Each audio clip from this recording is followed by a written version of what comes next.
Hello, in this tutorial I'm going to explain the computational logic of creating this form in Dynamo and also in Grasshopper. Okay, so we're going to go through in a lot of detail the computational logic of creating the form in Dynamo and Grasshopper as explained. So if you are not interested in learning Dynamo, you can just skip over to the Grasshopper side, but it's always good to, I think, know how you can build something in two computational tools. They both have their strengths, and I think this video will highlight them. Thank you. Please enjoy the tutorial. All right, so the first thing we need to do in our graph is to add a point by coordinates, and yeah, so let's just go here, point dot by coordinates. For this I'm just going to add the xy. I'm not going to take a z because we don't need it. Okay, and then so let me just explain the nodes as well.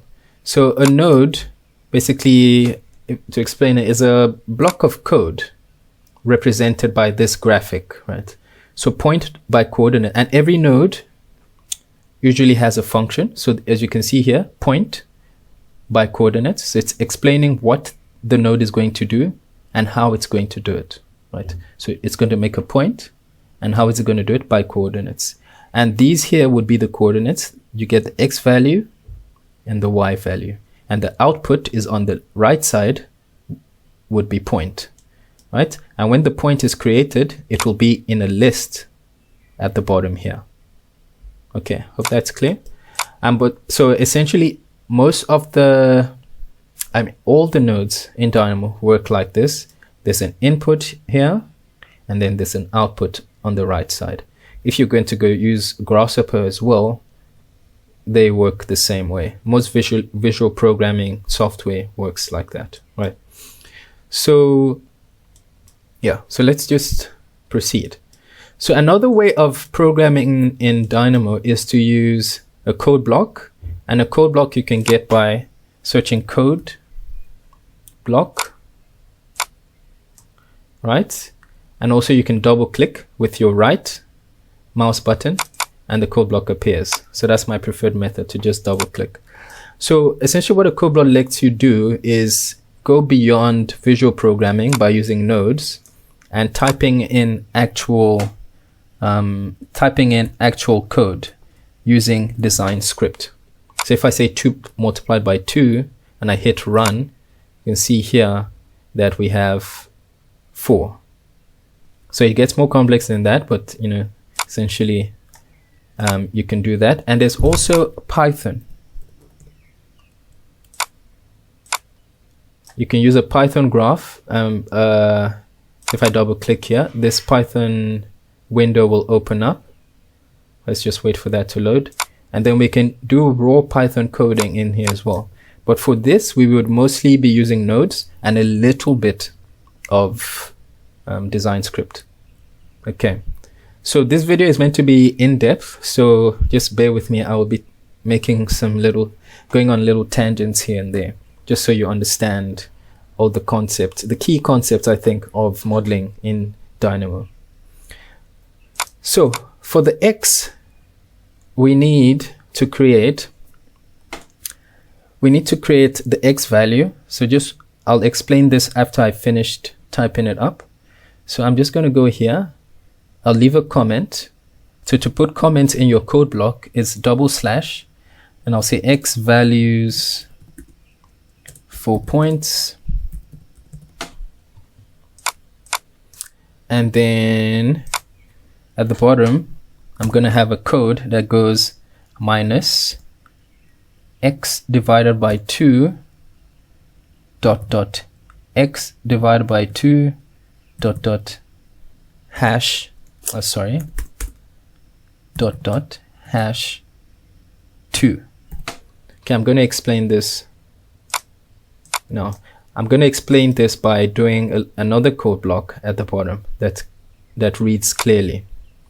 So let's say we have 5 dot dot 10 dot dot hash 5, and I run this, and what we have here, we have a list of numbers at the bottom. So to explain this, when you're doing this in a code block, this is what we call a range, right?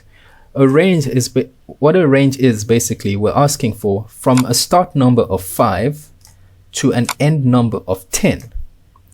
Give me 5 numbers. So basically, from 5 to 10, we want 5 numbers, and those 5 numbers will be 5, 6.25, 7.5, 8.75, and 10. If I went 10 numbers over here and I hit run, it's going to give me 10 numbers from 5 to 10. And a different method, if you take this away, is step. So if I wanted the step to be 1, so the step basically means from 5 to 10, I want you to count straight from 5 to 10. I don't want you to skip any number. So basically count 5, 6, 7, 8, 9, 10. But if the step was 2, it will jump over 6, then go to 7, then go to 9. All right. Hope that is clear. Okay, so essentially here we have a range, right? But we want to have a variable as well. So we want to be able to parametrically control what that variable is before feeding it into here. Okay, so to give this a variable, right? To give this a variable, we're going to add something, a node called a number slider. So I'm going to right click. So this is our first input. So number slider. Okay, so number slider basically allows you to have a number, a range of numbers. So you can have the minimum. I'm going to make my minimum range here. I'm going to make my minimum range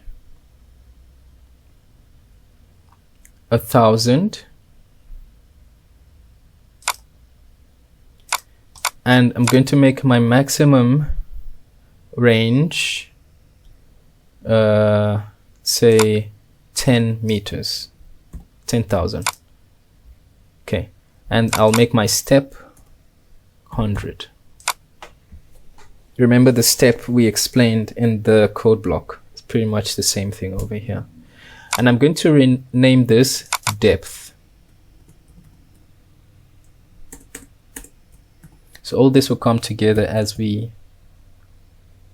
continue with the tutorial. I'm going to feed that into here, that X value here, and I'm going to hit the run button. So just ignore this warning here for now. I'll explain what that is. So basically our range from 1,000, we want this 1,000 to be divided by 2, which will give us 500, right? So from minus 500 to 500, right? I want 2 numbers. So from the 2 points that will be created, we will have a depth of 100. Okay, then I'm going to make a new slider over here. I think let's increase this to about, I think let's actually make this 30 meters. Okay, so 30,000, and I'm going to double click here and call this width.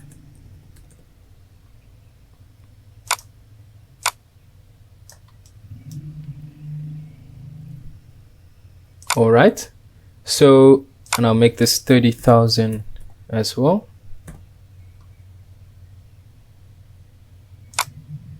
Great.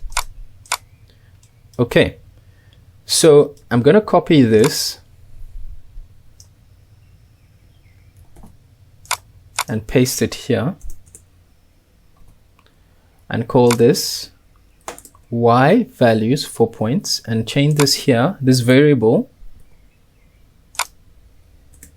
to y. And you see that then appears over here and allows me to feed this into there. Okay. And then I'll hit run. And the same points, the same numbers get created for the y. Remember, I mentioned grouping your inputs and the blocks of code together so you can understand later on.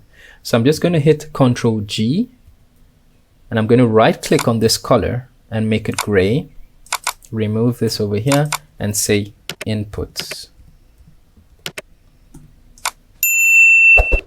All right. So now, as you can see here, the code block also has inputs and outputs. And this output I'm going to feed into y. All right. So the error here, as I mentioned earlier, Dynamo is basically telling us what we're creating is too big for the current geometry range, the current modeling range. So we need to go to Dynamo Preferences and make this large. Okay.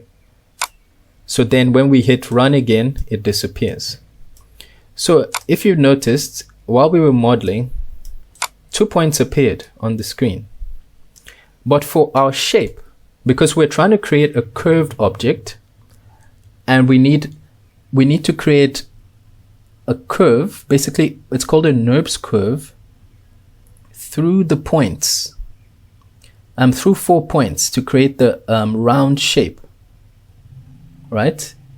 We need to have 4 points. But what what Dynamo is giving us is 2 points by default, right? So to create 4 points, there's a concept you need to understand called lacing. So I'm just going to go back to my browser and look up lacing. Okay. So in Dynamo, most of the work you do, generally in programming, even if you're programming in Python, C#, JavaScript, or whatever you're working with, programs work with lists. Imagine you're trying to handle data of 1 million data sets, maybe 1 million people, and you're trying to 1 million names, and you're trying to filter through that. That is a list. It's a big list, and you need to process that data to be able to get to your end goal. So in Dynamo, when you're working with nodes, there's a thing called lacing. And lacing is essentially about data matching. So if you read through this, you pause the video and read through this. But I'm just going to explain this using these diagrams. So if we were on a shortest lacing with these lists of points, so we have a list of points here, 1, 2, 3, 4, 5, 6, and note how a list always starts with 0. In programming, that is standard. It never starts from 1, it starts with 0. So we have a list of 6 points over here, and then we have a list of 8 points over here. So if you're on the shortest lacing and you're trying to create a line between this list on top here and the bottom list, it will only connect the shortest amount of items to the longest list, right? It only connects the shortest. I hope that's clear. So 0 to 0 and up to 5 to 5. It will take the shortest list as the priority and to leave the rest, the other 2 points on the longest list out of the connection. Now, if you went for longest list, it will connect the last 2 items in the longest list to the last item on the shortest list. So that is 5, the last item over here. That's the index. And it's going to take 6 and 7 and connect it to 5 on the shortest list. So there's another one called cross product that basically connects every single item on both lists to each other. So index 0, the point at index 0 on the shortest list will be connected to every single point on the longest list, and point 0 on the longest list will be connected to every single point on the shortest list. So it makes every single scenario possible. Okay, so those are the 3 key types of lacing in Dynamo. So when you're working with lists, this is absolutely important to understand this. And as we go on, I will be explaining this. It takes a while to understand this. I think it took me about a year to truly get this. So it requires you to continue working through it. But make sure you just read through this, and so you get a better understanding. So remember, when I talk through it, shortest list, longest list, and cross product. Okay, so to make 4 points, right, we essentially need, if I just make a new block here, just so I can get the information from X as well.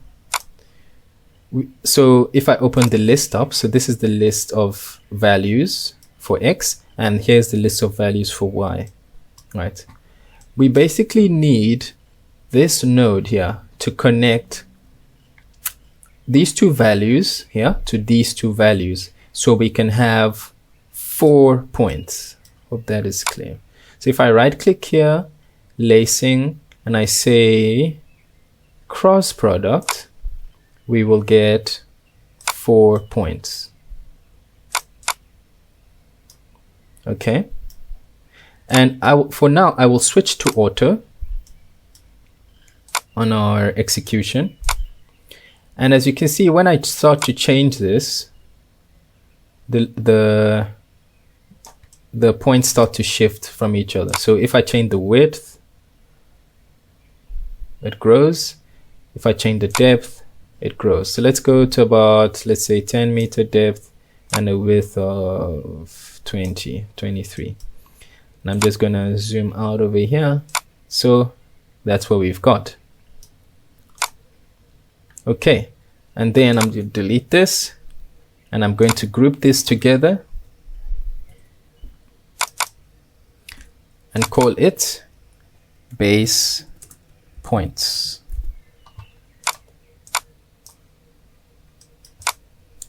All right. Okay, so now the next thing to do is to create the base curve of our geometry. Okay, so to do that, we need to get a node called get items at index list dot get item at index. So we take this list and we want to get the item at level 1. So I'm just going to double click here so I can get a 1, type in a 1. So also, if you want to type in a number, you can do it using a code block. You can do it using a node, and you just type 1 there as well, right? But let me see, I think there's also integer. No, so there's just number.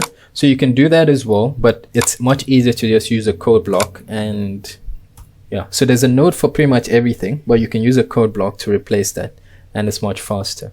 There's also a node for ranges as well. I just find this to be a much quicker process. Once you understand this, it is so much faster. All right, so then I'm gonna get this, and then as you can see, the index here is 1, and so I got these points, these 2 points over here. So the reason we are getting this the reason we're getting these 2 points is because the order of these points are created is not right for the curve we're trying to create. Let me just illustrate. So if I click here, just watch on the screen. If I click here, point 1, 2, 3, you see what happens? 4. So we want our curve to run in the right direction in a loop. But if because the point order is incorrect, our points are going to get created incorrectly. But let me illustrate what I mean. So if I search for NURBS curve by points, so I'm going to take these points, but first I have to actually use a list flatten. I'll explain this as well. Dot flatten. Or we can actually use, I think we can use the levels. Sorry. No, we can't use levels. Just going to take this list and then put the points in here. And it's going to ask me if I want to close it. I'm just going to say true. Just bear with me, just quickly illustrating something. As you can see, that is not right. We want it to be a loop, right? So that's why we're getting this.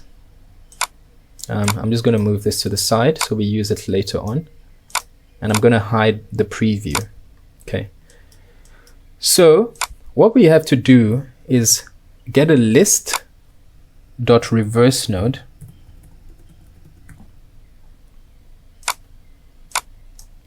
and put it in here.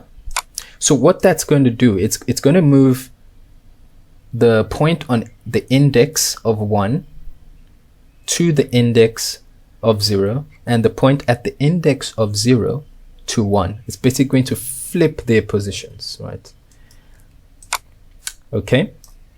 So now if you look here, let me just show the components of the list. Remember, we took these 2 points here and we put them here.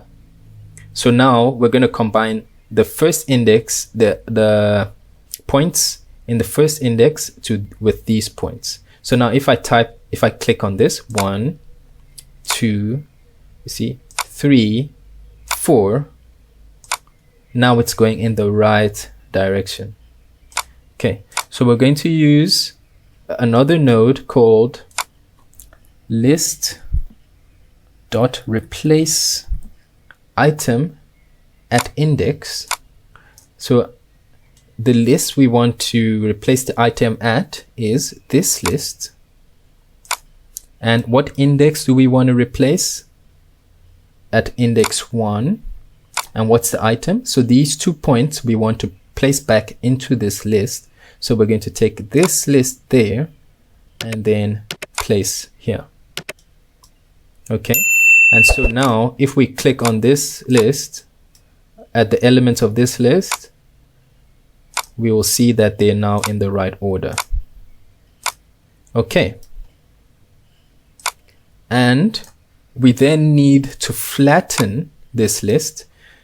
So what flattening does, as you can see, the points here, they are in 2 sublists. So there's a primary list that contains these 2 sublists, but what we want is 1 list. So the curve that we're trying to create can be created very easily by Dynamo. So because the NURBS curve by points wants all the points to be on 1 list, so it can create 1 loop, right? If you don't have them on 1 list, it's going to create 1 line, and another line. So what we're going to do is then take this into list.flatten and then reveal the curve. And as you can see now, it is 1 loop. So what this is asking for is it's asking for your points, and then it's also asking if you want to close it. If you don't close it, it's going to leave it open, but I'm going to close it, and so it makes 1 loop. Okay, so we will group these nodes together So I'm going to select all of them and Control G and say create base curve. Right? So now if another important thing to do is to flex your geometry just to make sure it works the right way, the intended way. So as you can see here, the depth changes and also the width changes when I change that. So this is the beauty of parametric design, you see. Just adjusts. Everything adjusts the way it should. Okay. All right. So now the next step, as you remember the shape we created, let me just show you an image of it again. Here it is. It has, so this is the first loop is what we've created at the base, and there's an internal edge. Right. So now we have to create an offset so we can have that internal edge. Okay.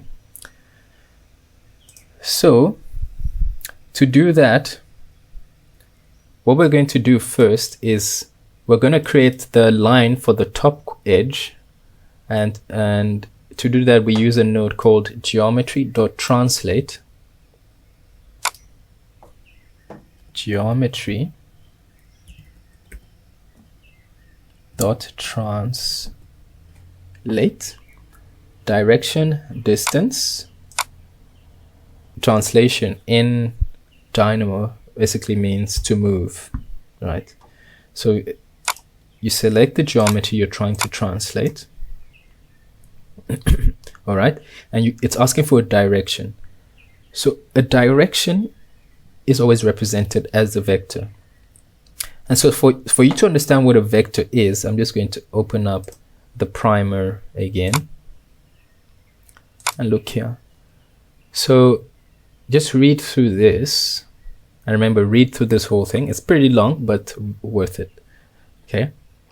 So a vector basically represents direction.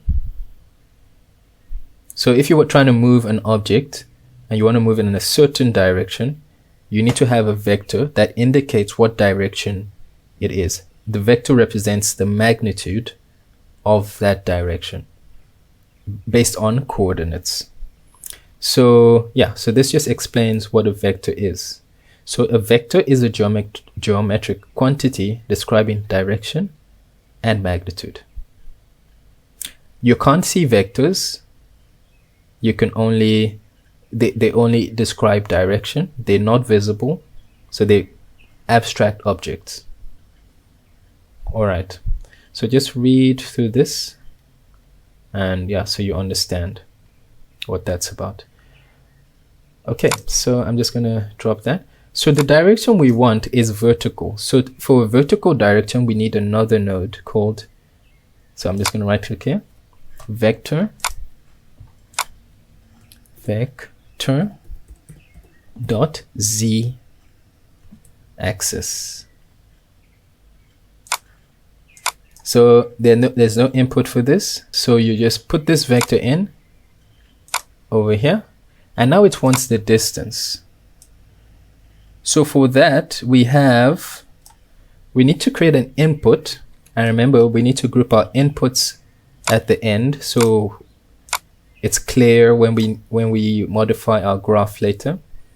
I'm gonna just copy this, Control C, Control V, and open this up here with this drop down, and just reduce this to about 5 meters because I don't want it to be too much taller than that, and leave the step as 100.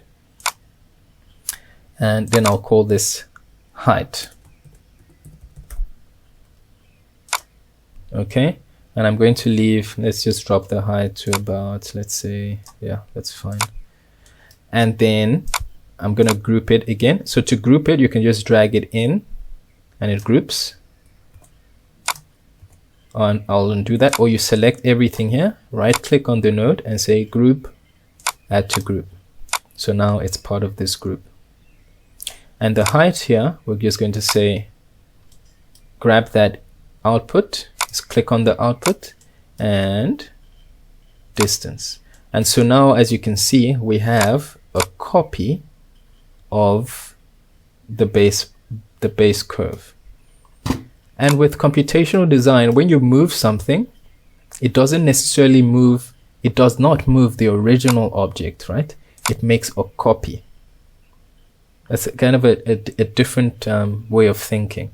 It's basically it's always a copy of the original, not a deletion of the original, right? So we still have that initial base curve, but then we now have a new one. We can still do new things to that original one, and we can do new things to the new one we've made, right? So if I go again over here and change the height, as you can see, it adjusts. So because I left it at a maximum of 5,000, the maximum we have in our numbers slider is 5,000. Okay, so just reduce that again. All right, the next thing we have to do is create a list. So we want to create a list that contains this base curve and this top base curve. I mean this top curve. So the one at the bottom and the one at the top. So for that, we will use a list.create.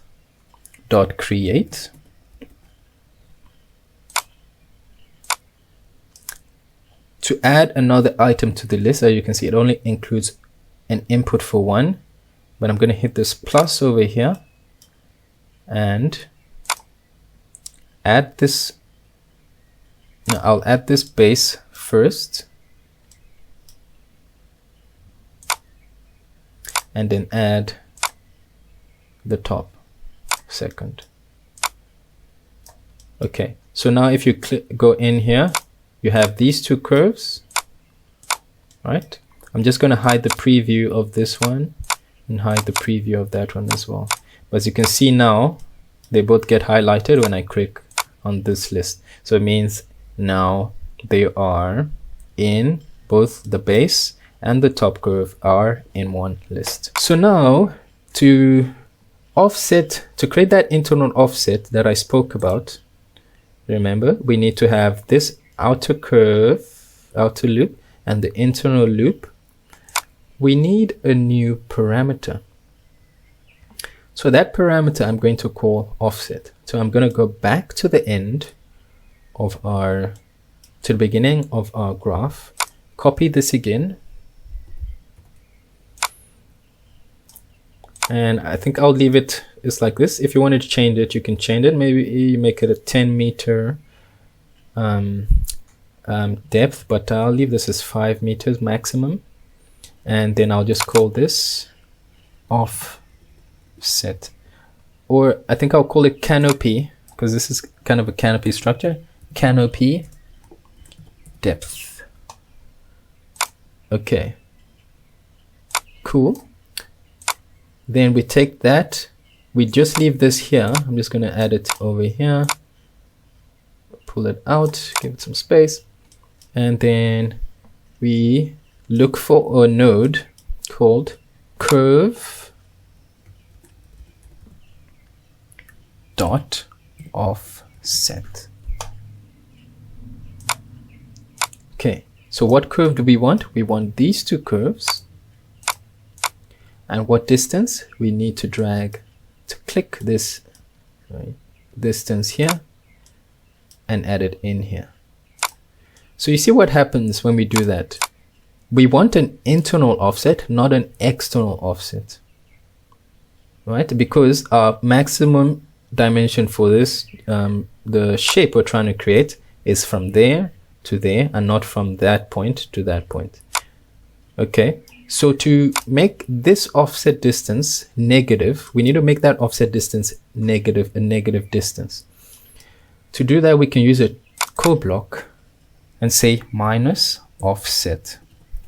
So that basically converts, we're making the offset a variable called offset, right?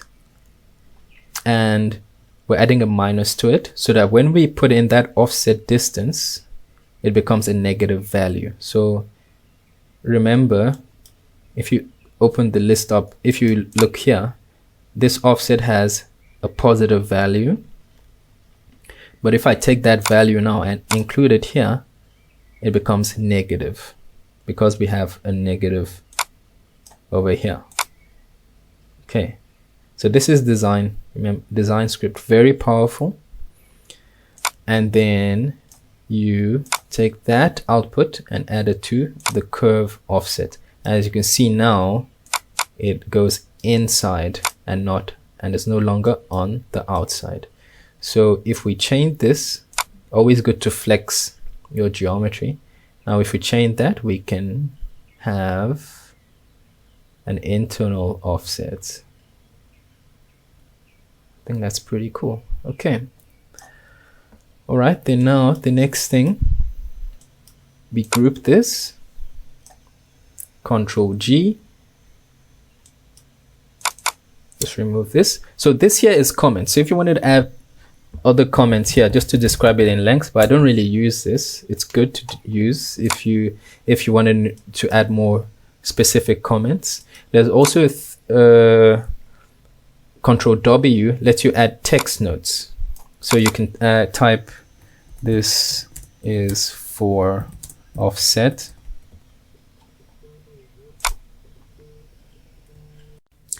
And then you can group the text box with a node.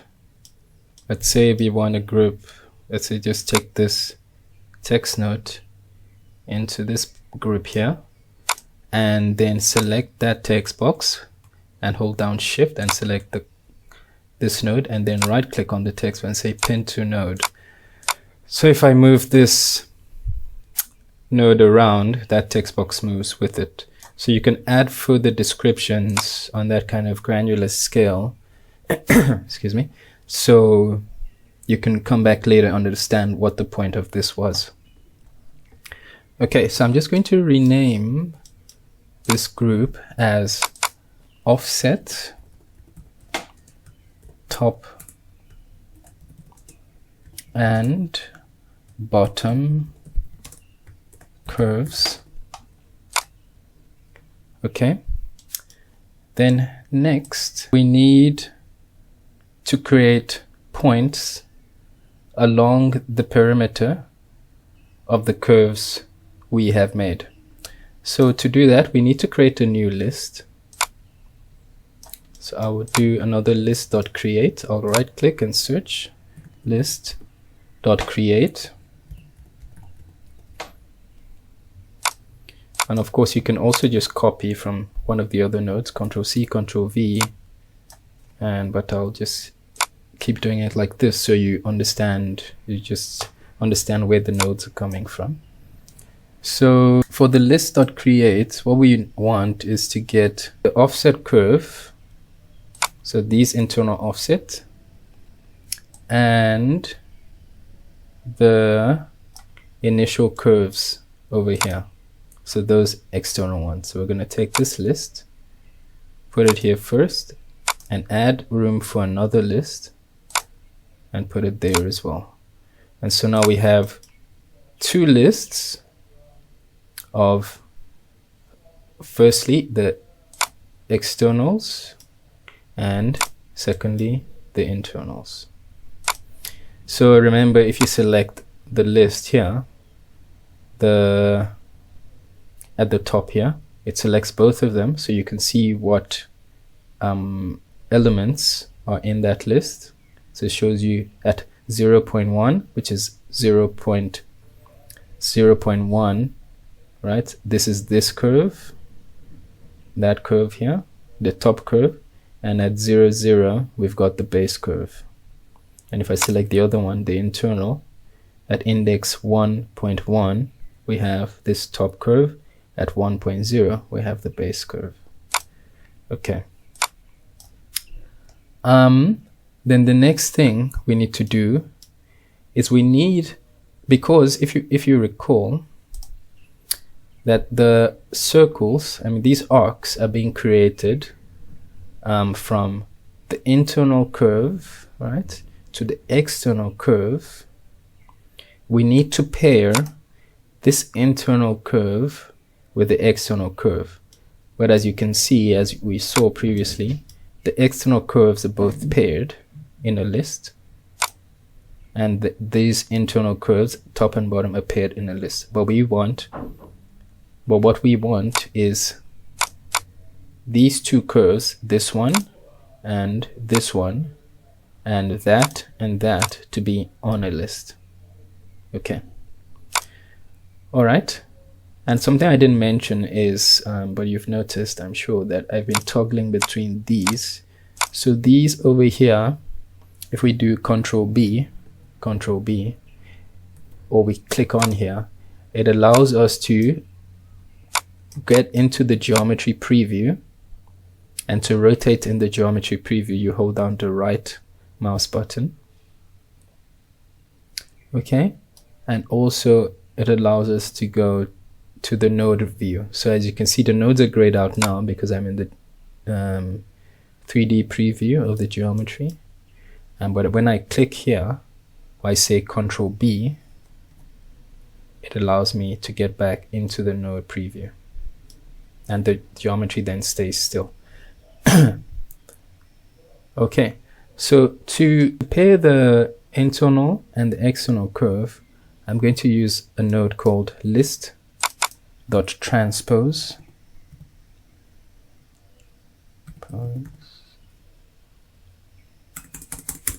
Trans. Okay. And so if we look through this list now, what you have, remember, when we click here, the externals are paired. But in this list, we now have internals paired. So what transpose does is it allows us to pair the first items in sublists. So you see this list here, pair this here, and pair that. Pair this, and pair that. Okay, so but now if I select that, we have these two in the list, and we have those two top curves in a list. So next up, we're going to define the amount, we're going to define the points on we're going to define points along the curves that are going to let us create. They're both going to let us create the arcs and also these vertical and horizontal lines you see in the image. All right. So to do that, we need a node called curve.pointAtParameter.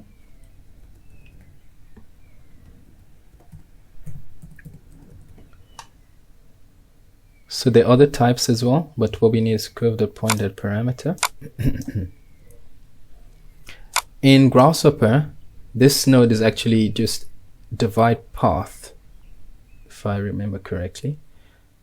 So just divide path, but here in Dynamo it's called curve.pointAtParameter. So we're going to take the list, the curve list, put it into curve. And as you can see, it's already started placing points on the, but that's not what we want. But then it's asking for a parameter. So to define the parameters, we're going to use another range. So I'm just going to explain this after I type it up.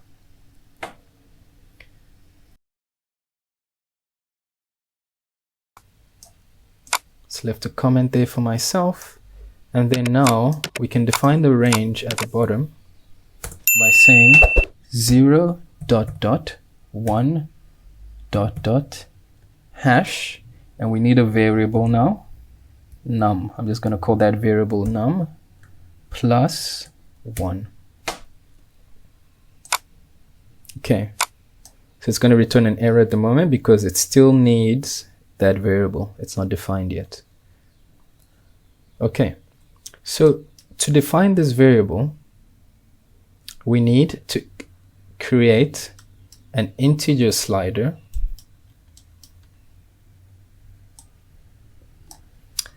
and that integer slider will be called Canopy. Sorry, I'll look for integer slider. So if you remember what we were using before was a number slider, but now we have to use an integer slider. And from math, we know that integers are whole numbers. So there's not going to be a 1.1, 1.2. We need the divisions to be whole numbers. So if we want to divide this into, as you can see in the image, I think this was about 24. If we divide into 24, it has to be an integer of 24. It can't be 24.1 or 24.5. It has to be a whole number. And so that's why we use an integer slider. So I'm going to define a minimum of 10 and a maximum of 30 and a step of 1. So then I'll call this Canopy divisions.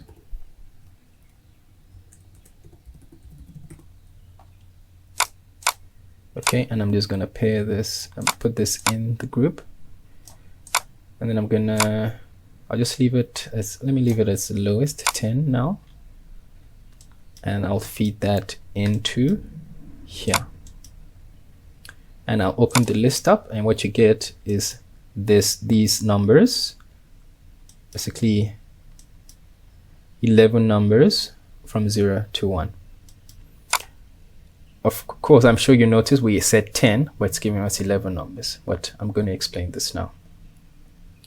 So every curve in Dynamo, and generally I think also Grasshopper works with this, but every curve, no matter how long or straight or curved it is, its beginning is 0 and its end is 1, right? So if you want to define a range of points along any curve, no matter how long, curved, no matter what shape it is in, as long as it's a continuous curve, this is how you will define the positions of the points.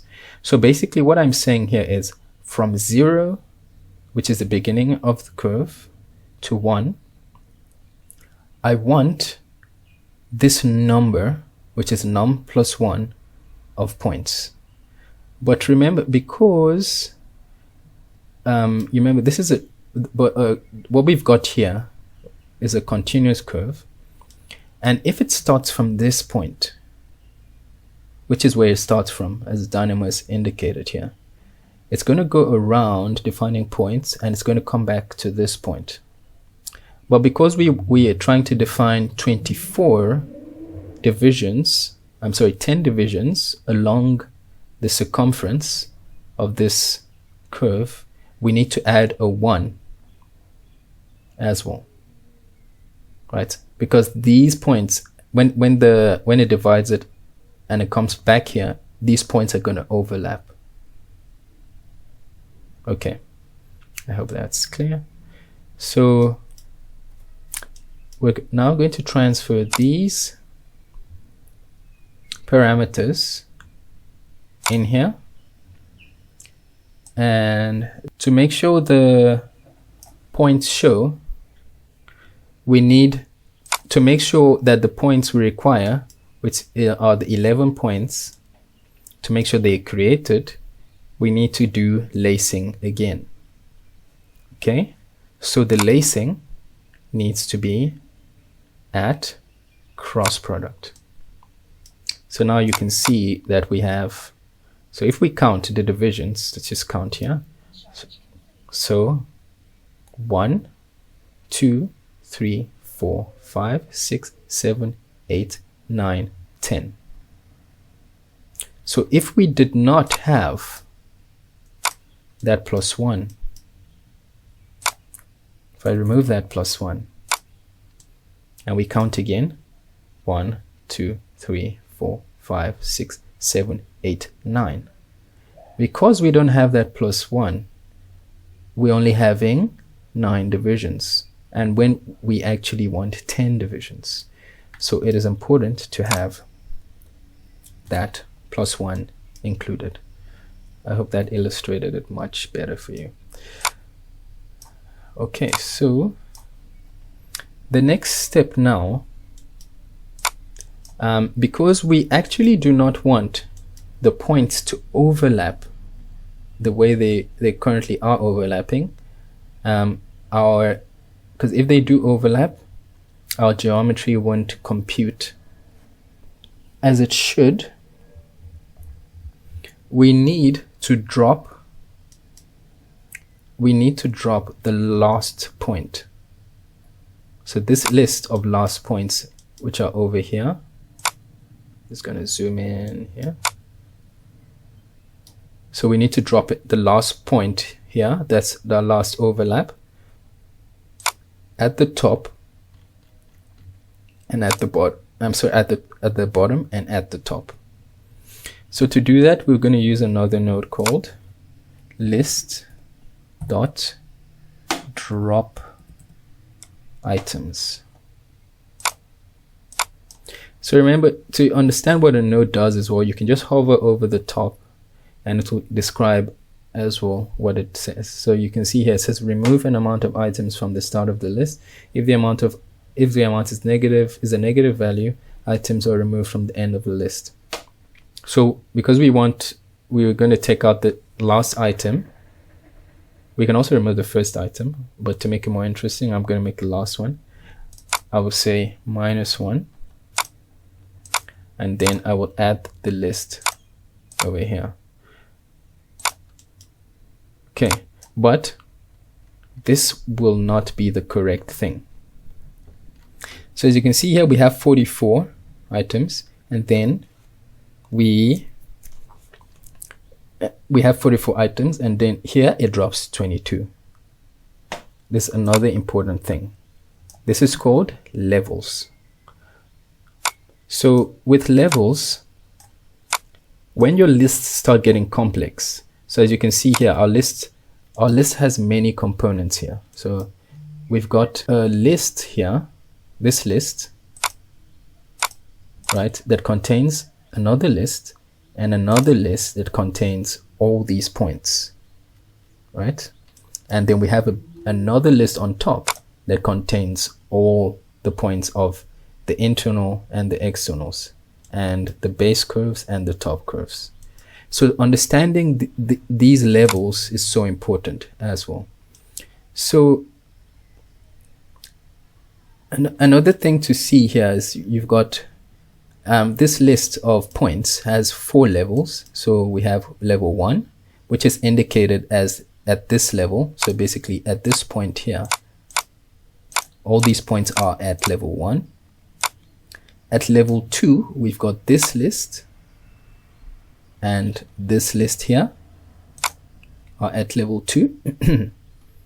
At level 3, we've got this list, right? And at level 4, we've got the final list that contains all the points. So we need to remove the points, the pair of points at the index 10 in the first and the last group. I mean at the first list and the last list at a level of 3. So basically what we have to tell this node here is that I want you to take out the points at from the end of the list at level 3. So you push these arrows here to change the level you're trying to get the points from. Just to make it more clear, I'm going to bring a node called watch,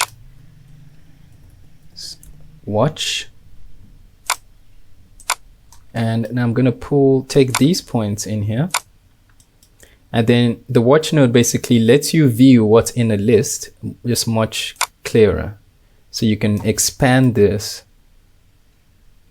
over here, as you can see. Yeah, so now you can see everything that's in there much clearer. You can't expand the drop down, the list drop down in a node as much as this. So here you can see the 2 lists I'm talking about. So we've got at level 1, level 1, we've got these points here. These are at level 1, these two, and at level 2 we've got these sublists, right? And then at level 3 we've got the lists containing these two lists, this one list here and this other list. And then at level 4 we've got the primary, the whole list containing all the items. I hope that should help. So then another thing to do is to go to the primer, read this. What is a list, right? And here they give you an example of a banana, of a bunch of bananas. So where each banana is an item and the whole bunch of bananas is a list. So you've basically got one list of about 1, 2, 3, 4, 5, 6, 9 bananas. Our list that we've got in Dynamo there is more complex than this list. So yeah, they explain what indices are as well. Yeah, so just read through this. So I'm just going to delete this watch node over here. Maybe I'll leave it just in case we need it later on. Delete it later. And so now, as we've said, drop items. So if we open up, let me just get this now. Let me copy this, Ctrl C, Ctrl V, and expand this. Okay.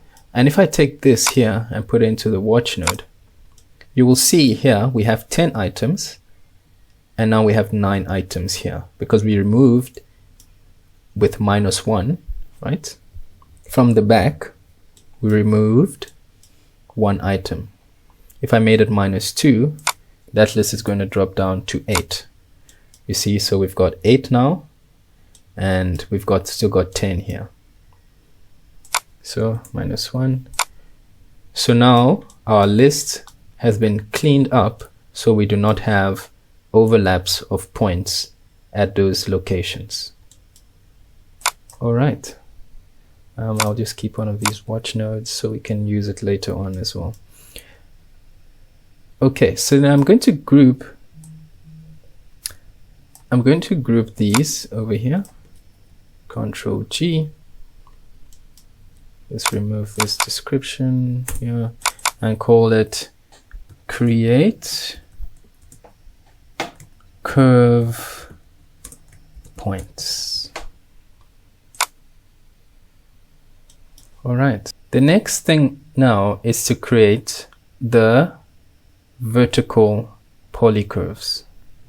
So the vertical polycurves, just from this point to that point, from this point here to this point, will be the points we use to place the columns, the structural columns in Revit. Now, to do this, we need to get a node called list.flatten. List.flatten. Okay. And so the list we need to flatten is this drop items list.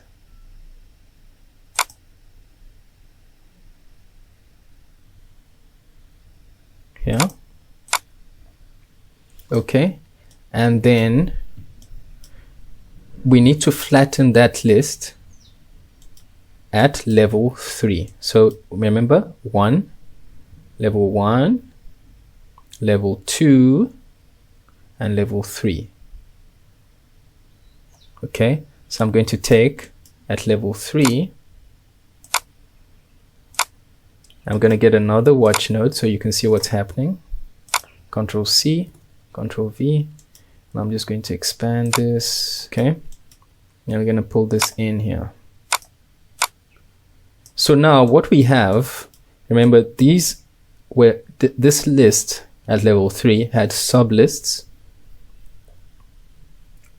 It had sublists, so it had 1, 2, 3, 4, 5, up to 10. right? So it had 9 indices, but we want these points to be flat, because then it's easier for us to say from point 1 here to this point, create the line. Okay, so it's just easier to organize it in that way. So I'm just going to leave this down here again. Okay, so then afterwards, because we want to create a line from there to there, we're going to use a list.transpose.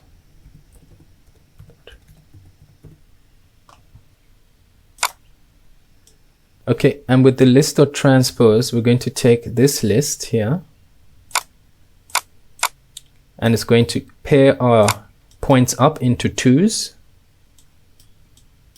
So if you look here, and I get another watch node, Control C, Control V.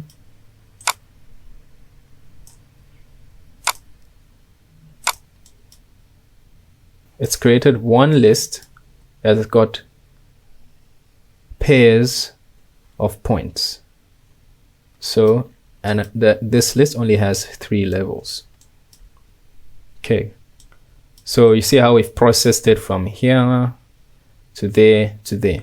So mind you, I could have simplified this, you know, I could have actually used an earlier list to create straight lines, but I'm just, you know, adding some complexity so you can get into the mindset of processing data. Okay, so what we can do now is to take polycurve by points.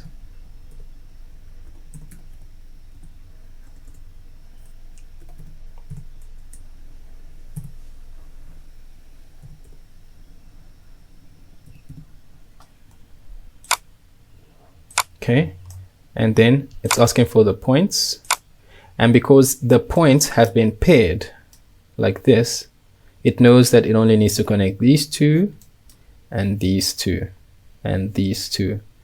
It's not going to connect if we had all these points connected like this. Let me just show you what happens.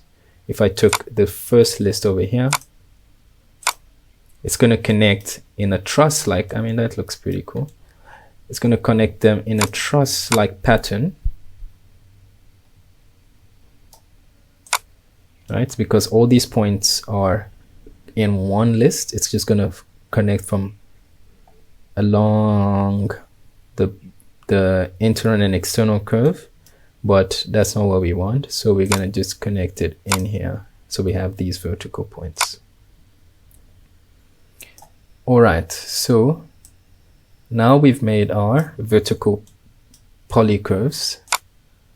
So, and these are the curves we're going to use to place our columns.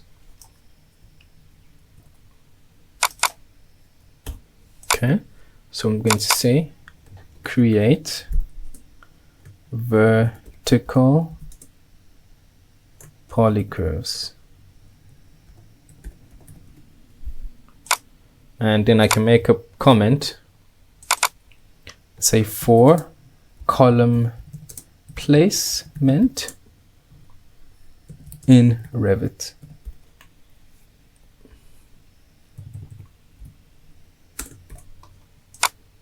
Let's drag it in here, select Shift, right click, pin to node.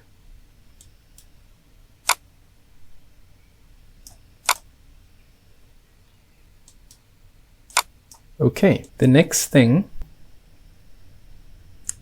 we need to do is to use the points that we've made to split the top internal and external curves. So splitting those curves, because essentially those curves move from this point to that point, if you can see this correctly. So the points we're drawing, we're having these arcs going from point to point like that. So what we need to do is use the points that we currently have on the internal and external curves to split the curve and to split the overall curve, and then we'll have another curve where we can draw these arcs. Okay, so I'm gonna delete these two watch nodes over here. We don't need them any longer. I'll leave one for future. So to do that, now we need a node called list dot get item at index. Okay, list dot get item at index, and we'll need another one here. Control C, Control V. Okay, we'll need an index of 0 and another index of 0. Okay, so we need to get, because we want to split this internal external curve and internal curve, we need to go back to the beginning here and find, and remember, this is why it's important to group your nodes, so it's easier to go look for what you need. So what I need here, I'm just going to look through the list, and what I've taken is the top, internal, and external curve to be split.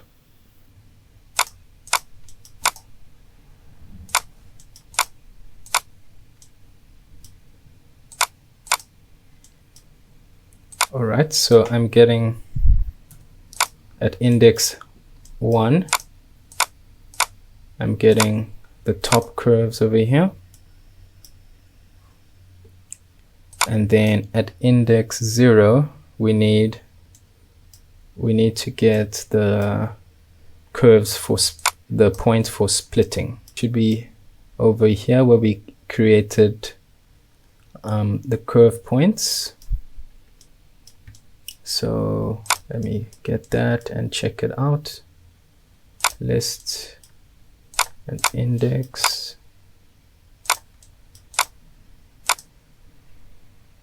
So that's the bottom. So we need to say, let me see here, 1. All right. So now we have our top curve. It's over there. And then we need to bring in a list or transpose.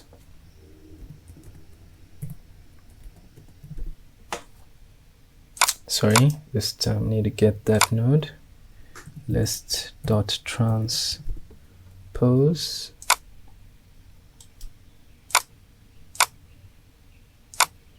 So that will give us points for the external curve, and points for the internal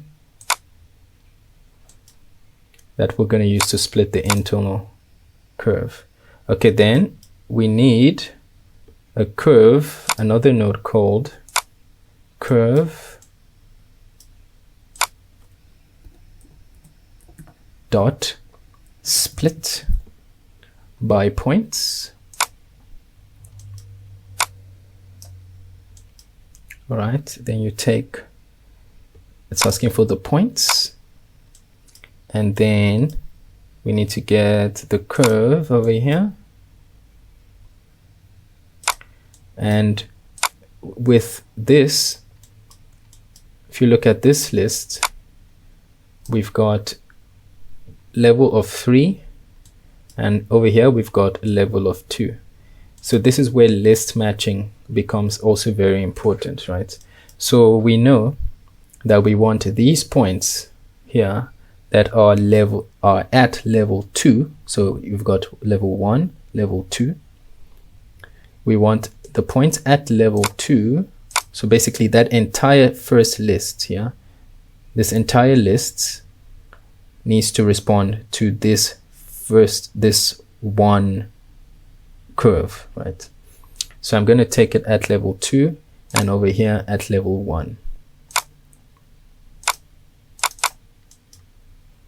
Okay, So now what should happen is that you should get a list of 10 curves that have been split, that have been generated by splitting this internal curve here and external.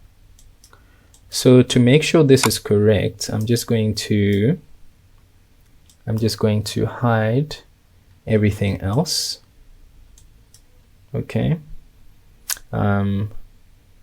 It's gonna hide all these other, no, not this one. Okay, I'm gonna hide the preview of this. Okay, because that's what we pretty much what we need. So what I did is I selected everything here, right click, hide geometry preview. So now we can group this together. Control G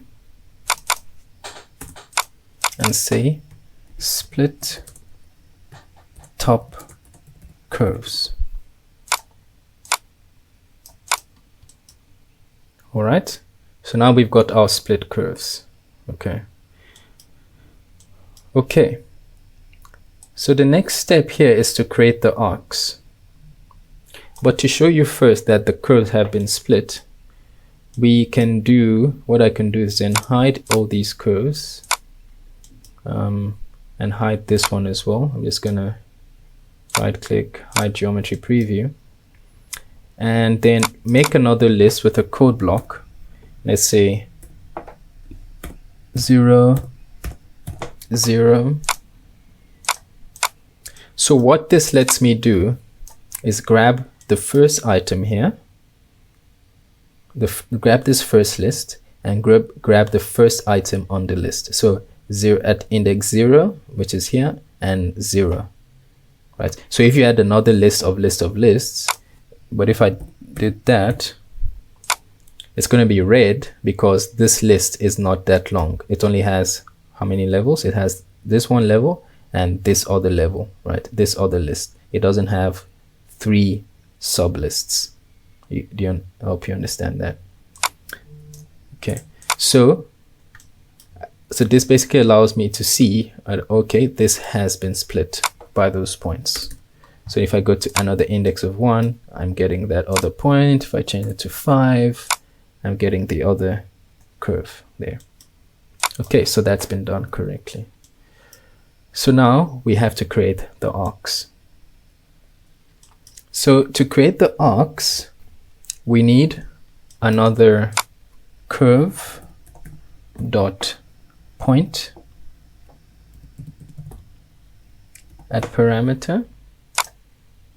So what I want to do is create 2 endpoints on all the arcs. So I want to create a start and an end because the arc would need a start and an end point. So then I'll select the curve and then it's asking for 2 parameters.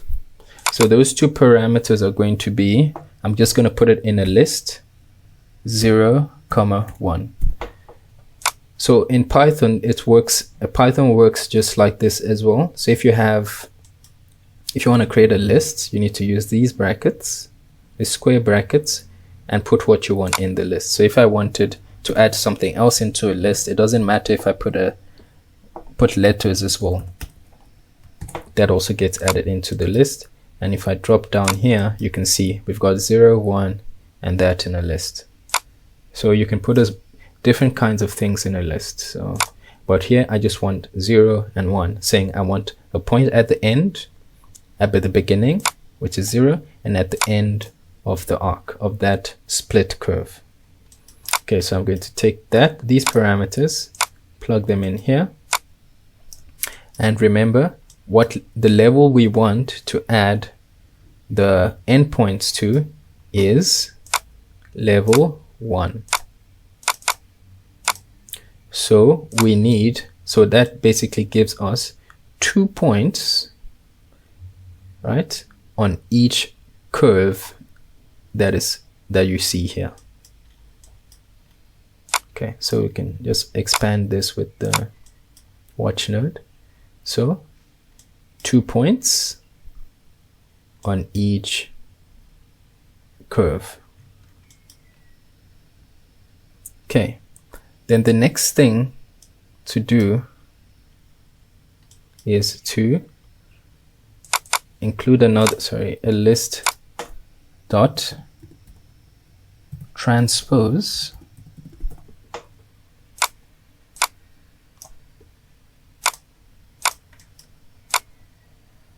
okay. So what the list dot transpose does is then creates two lists of points that we can then use for the arc start and end points. Another way to do this would be to just say, to get the arcs, right, and use a node called curve dot start point and curve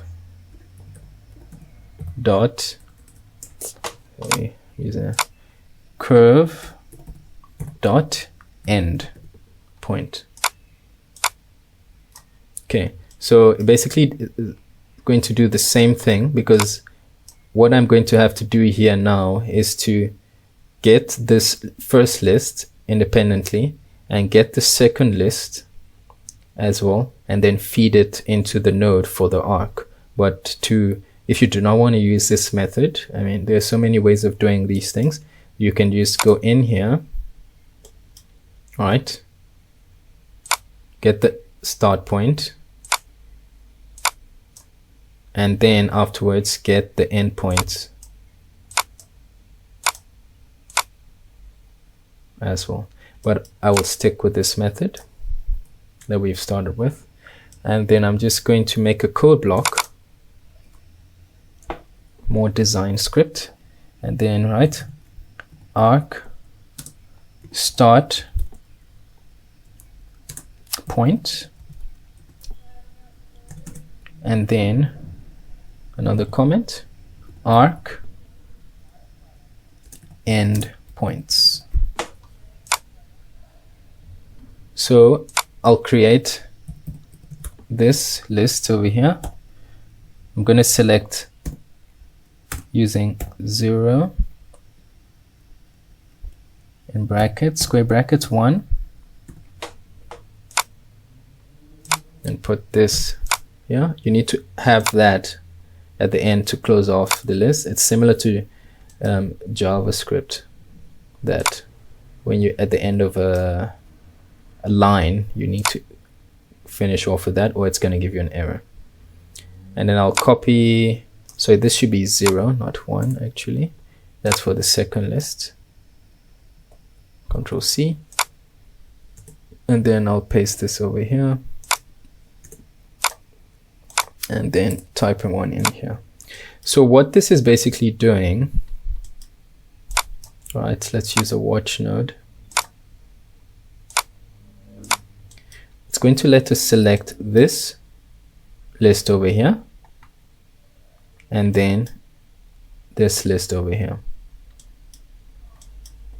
Okay, so then you can see, so apologies, this needs to be here on level 3. Yeah, this needs to be on level 3, and then it works properly. Okay, so I'm just going to get that, and so this, the one indicated here, is the bottom list. So you can see here 9098, 9667, so that matches. The top list, in a design script on the code block, only the item at the end is displayed in here. So if you want to see this one, you're going to have to go and stick it in a code block like that. So you can see here 5250, 5250, 9098, 9098. Okay, so now we have the start point of the arc and the end point of the arc. So now I will create an arc dot by start endpoint start tangent. So if I zoom into this node here, so if you look at this icon, the icons are also a great way of understanding what a node wants. So what it wants here, it wants this first point, this second point, and it wants you to give it a direction, a vector. That vector is going to indicate what direction the arc is going to be facing. So if it's vertical, if it's a vertical arc, you're going to have to use the Z vector. And if it's facing any other direction, let's say horizontal, you use an X, right? And so that tangent is very important in deciding if you want this to be a vertical, or horizontal, or facing a completely different direction. So, but for this tutorial, we're going to be using a vertical. So what I will do here is get the start point, get the end point, and then right click, look for a vector.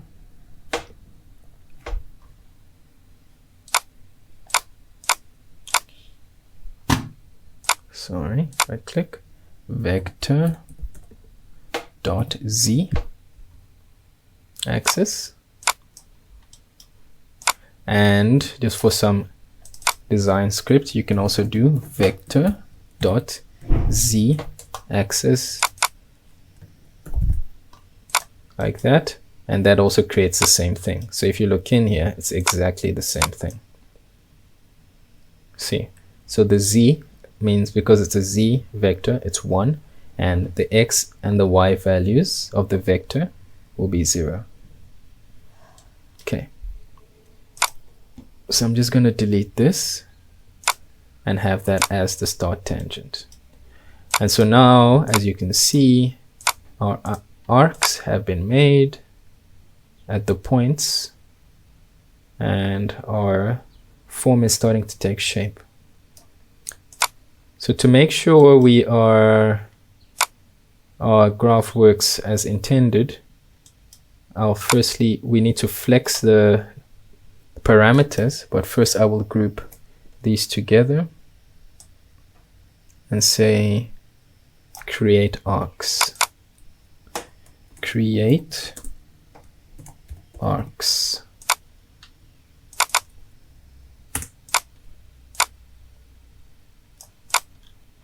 There we go. Okay, it's getting pretty long now. And as you can, so if we come here back to the inputs and we start playing with the divisions, if we've done this correctly, we should be able to get more points, more divisions without our graph breaking. So you can see here, we have about 18 divisions and everything's working fine. We can change the depth and everything is responding. So the beauty of computational design, parametric design, see, everything is changing. You don't have to do it manually. You can test it out and see, okay, do I like this one or the other option? You can also take this into generative design workflow where maybe you wanted to start testing, for instance, surface area or something. What option gives me less surface area? What scenario you want to test, or maybe just you want to randomize and see what random options the computer can generate for you to choose from. That could be a thing to do as well. So perhaps the next tutorial on this would be to push it into a generative design workflow. But for now, we will finish this graph. So now the next thing is to create the form, to create lofts, surfaces between this internal arc and the external arcs. Okay, so to do that, we need to do something called chop. So as you can see here, all the arcs were created in one list. But to loft, we need to have 1 and 2, 1, 2, basically front, back, front, back, front, back. If we lofted like this, let's see, let me bring the node out, loft. It's most likely going to return an error. You see here, it's unable to loft it because all the list is not organized in a manner that it will be able to loft surfaces. So to do the loft, we would need to chop, use a function called list.chop, a node called list.chop.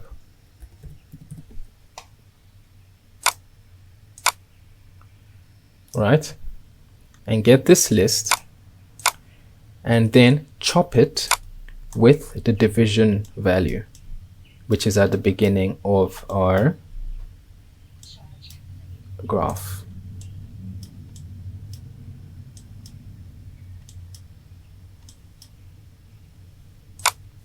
So if we look in here, now our list has been divided into 2. Right, so we've got the external and the internal. Okay, and now we also need to transpose. So transposing will pair the first item there and the first item. And if I clicked here, 1, and click there, 2, you can see that is the direction we need to loft in. So when we pair this, do this now, we will have 2 items, you see, on each list. So now we can loft comfortably. So I'm going to create a surface by loft, and now as you can see, the surfaces are lofted. Great, that's looking pretty good. So now I'm just going to group these together.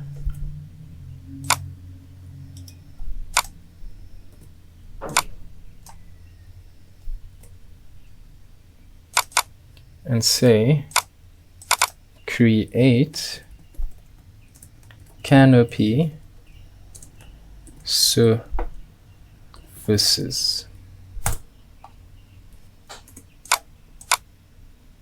Okay, so now we know that's the portion we made the canopy surfaces in. Okay. And now, just gonna deselect this. Okay. The next thing to do is to panelize. So we're almost at the end of this, almost complete. So we've got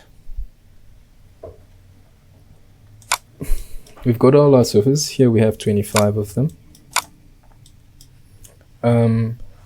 We need to use, for this, I have downloaded a package called Lin package. It's similar to the Launchbox package that used to be available in Dynamo, but for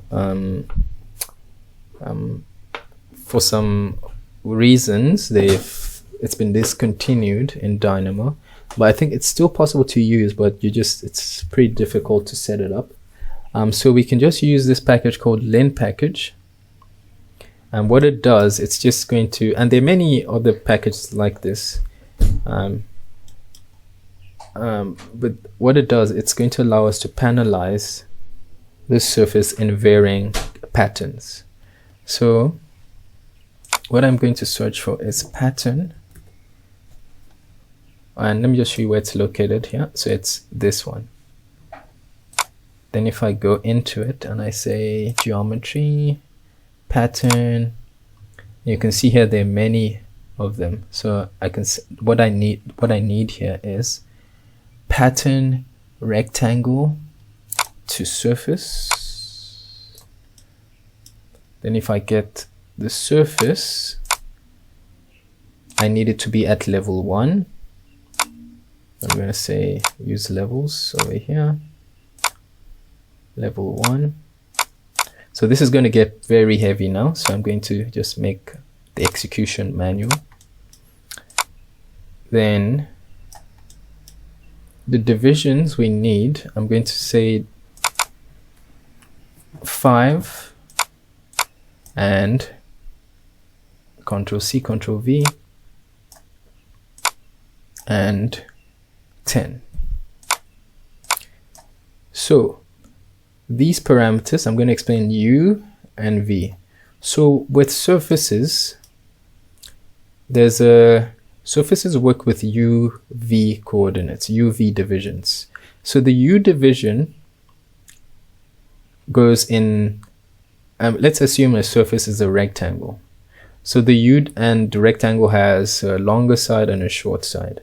So the U division, it's not necessarily in this order. The U division would be in the short direction. So you divide it along the short side in 5, and then you divide it along the long side with 10. Okay, so surfaces, when you hear about UVs, it's used a lot in when you need to map maybe a texture onto a surface, or in our case, we need to now panelize this. We need to be able to use a UV division to divide this surface, even if it's not rectangular. If it's even if it's a curved surface, we can use the UVs to divide and panelize that surface. Okay, so now I'll connect this 5 here and this V. I won't make these inputs. I'll just leave them here. But we can move them and create integers. No, actually, I will just do that. CV Canopy U divisions Canopy, let's see, Canopy surface U division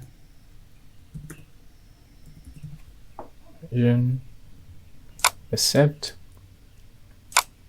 Yeah, we can leave it like, I'm just going to make this a minimum of 5, maybe a maximum of about 20. Okay, then Control C, Control V, Canopy surface V, double click, and V division. Okay, I remember I don't want it to be too high, because then it takes a long time. It runs for a little while.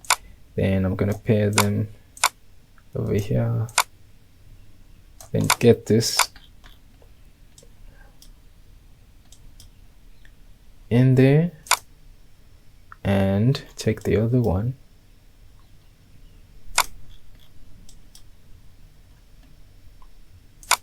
Put it there, and I can then delete these 2 code blocks. Okay, then now we can go ahead and run this. Okay, then just hit run, and then we'll wait. Oh, didn't take that long.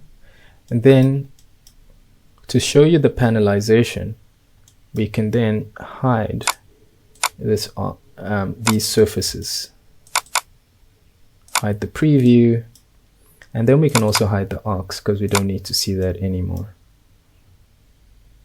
Okay, we also have the arcs here, also we have them here, and we'll hide that preview. So now, as you can see, we've got the surface panelized with points. So you can see these dark points over here at each panel, and they also come with surfaces, and they also come with polygons. So if you look here, so you have panels, so we have 3 outputs. So some nodes have 3 outputs, And if you look in the list here, it's basically a dictionary. So you can also read up on dictionaries on Primer. You've got a polygon list, and we've got a surface list, and we've got a point list. So each surface has 4 points.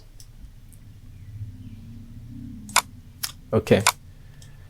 So now we can group this here. This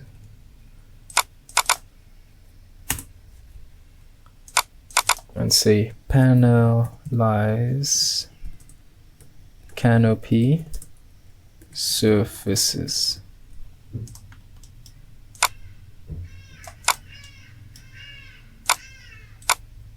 Okay, so yeah, that's very cool. So we can now firstly create the columns on these curves.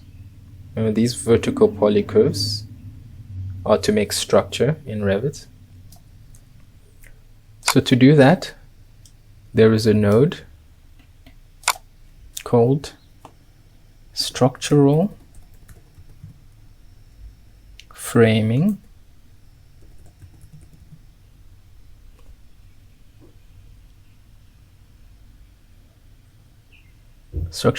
column by curve. So what it wants is the curve. So if we look back here for the vertical curves, we can just take that and plug it in here.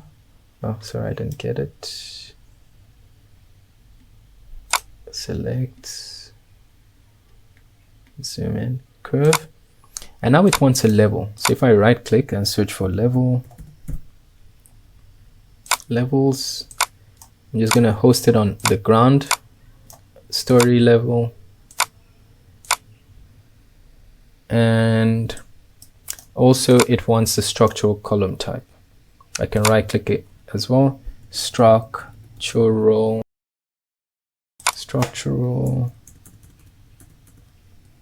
column types. So over here, all the types of columns you have loaded in your Revit project get listed here. So if you wanted a different type of column, you would need to select it in here. And it's also good to name them in such a way you can differentiate. So I'm just going to choose this one of 300 millimeters. I think that's a circular one. And then you plug it in here. So you can also have view. You can have a 3D preview in Revit. Okay, so which is great because then you can see it in an axonometric view. So you can see the panels and the points I was talking about actually clearer, and then the vertical lines. So if I hit run now, we should get columns made in Revit. Just hit run, and we should have columns placed at those lines. As you can see, columns got placed.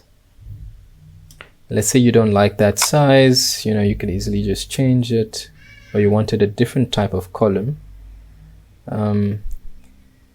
You can go edit type, duplicate. So I wanted one that's thinner, 200, and say 200 like that. And then I can then choose this, say it should be loaded in now, and then run it again.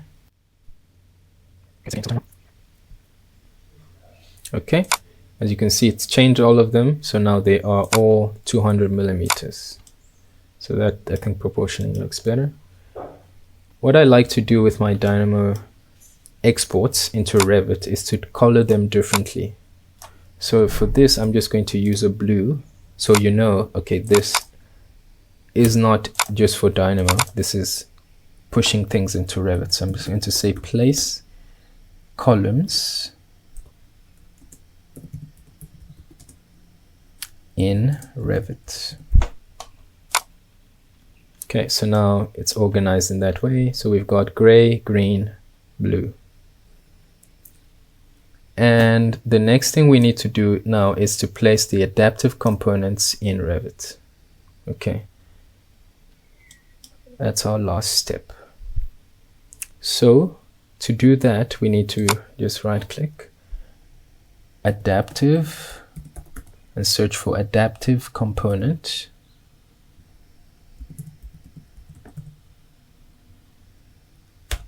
Dot by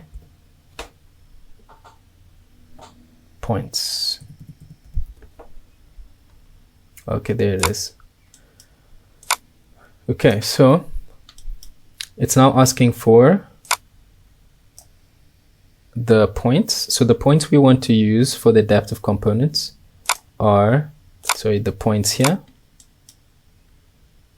And the family type, you need to right click and search for family types. This node here, and then look for the adaptive component family you made.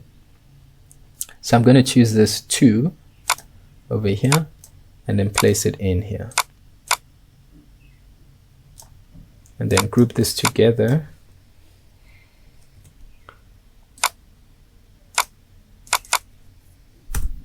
and say place adaptive component in Revit.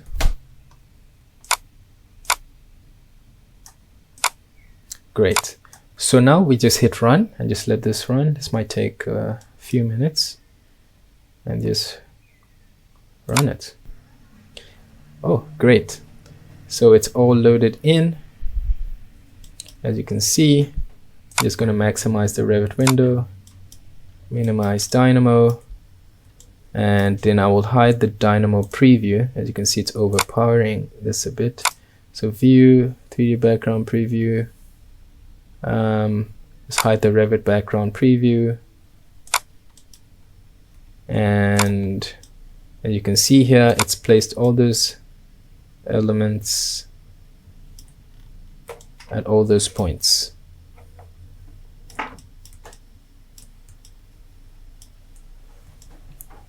Okay, thank you. Complex tutorial, but worth it, I would say. Thanks a lot. Cheers. Welcome to the start of the Grasshopper workflow. Like we did in Dynamo, the first thing we have to do is create the base curve points. Okay, so to do that, we first need to find a node called construct domain. Construct domain. So we're looking for this one over here that has the green color and is horizontal from 0 to 1. Okay, there we go. The next node we need is a range.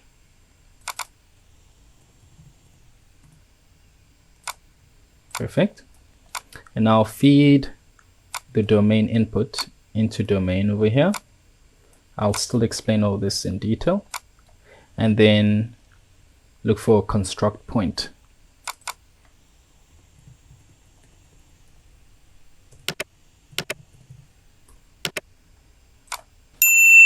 Okay. And then feed the range into the y coordinate. All right. But first of all, we still need some inputs to feed into these nodes. So I'm going to get a number slider by double-clicking my left mouse button and then type in 5,000 less than 15,000. So basically what I'm asking for here is that give me a range from 5,000 up to 15,000. Okay, and then push enter, and then you can see the number slider appears. I'm going to right click on this and then rename it to depth.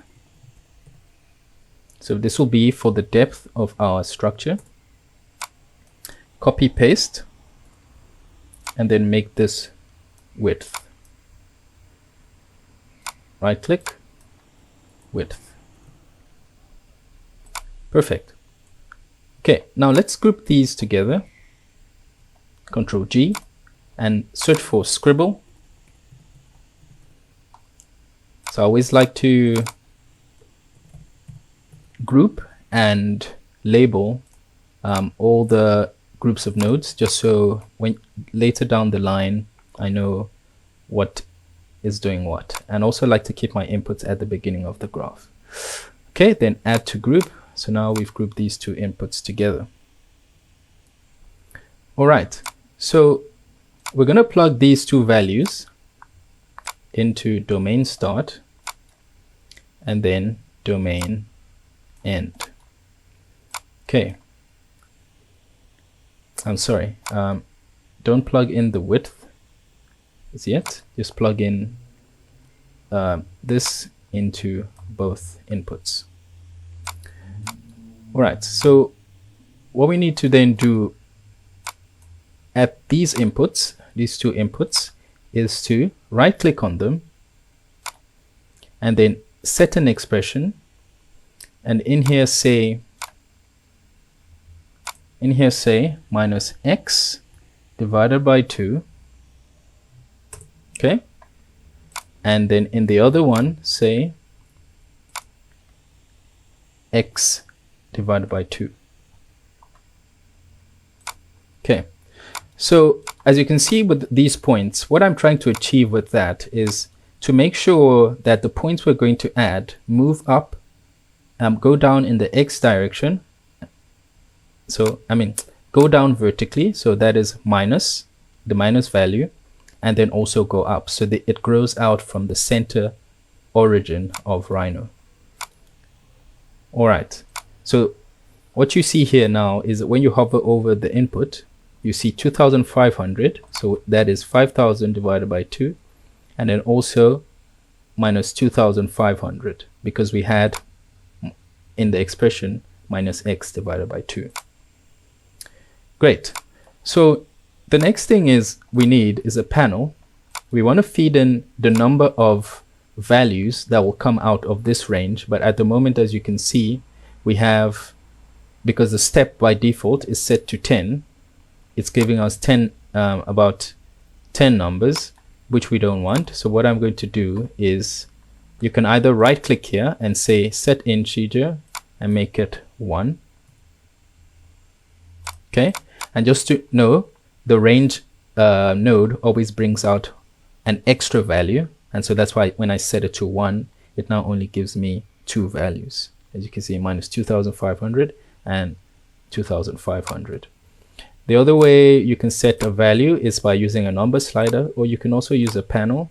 So I'm just going to remove this description here, and then I just type in 1, say enter, and then I can just bring this down and just connect that in. So pretty much the same thing.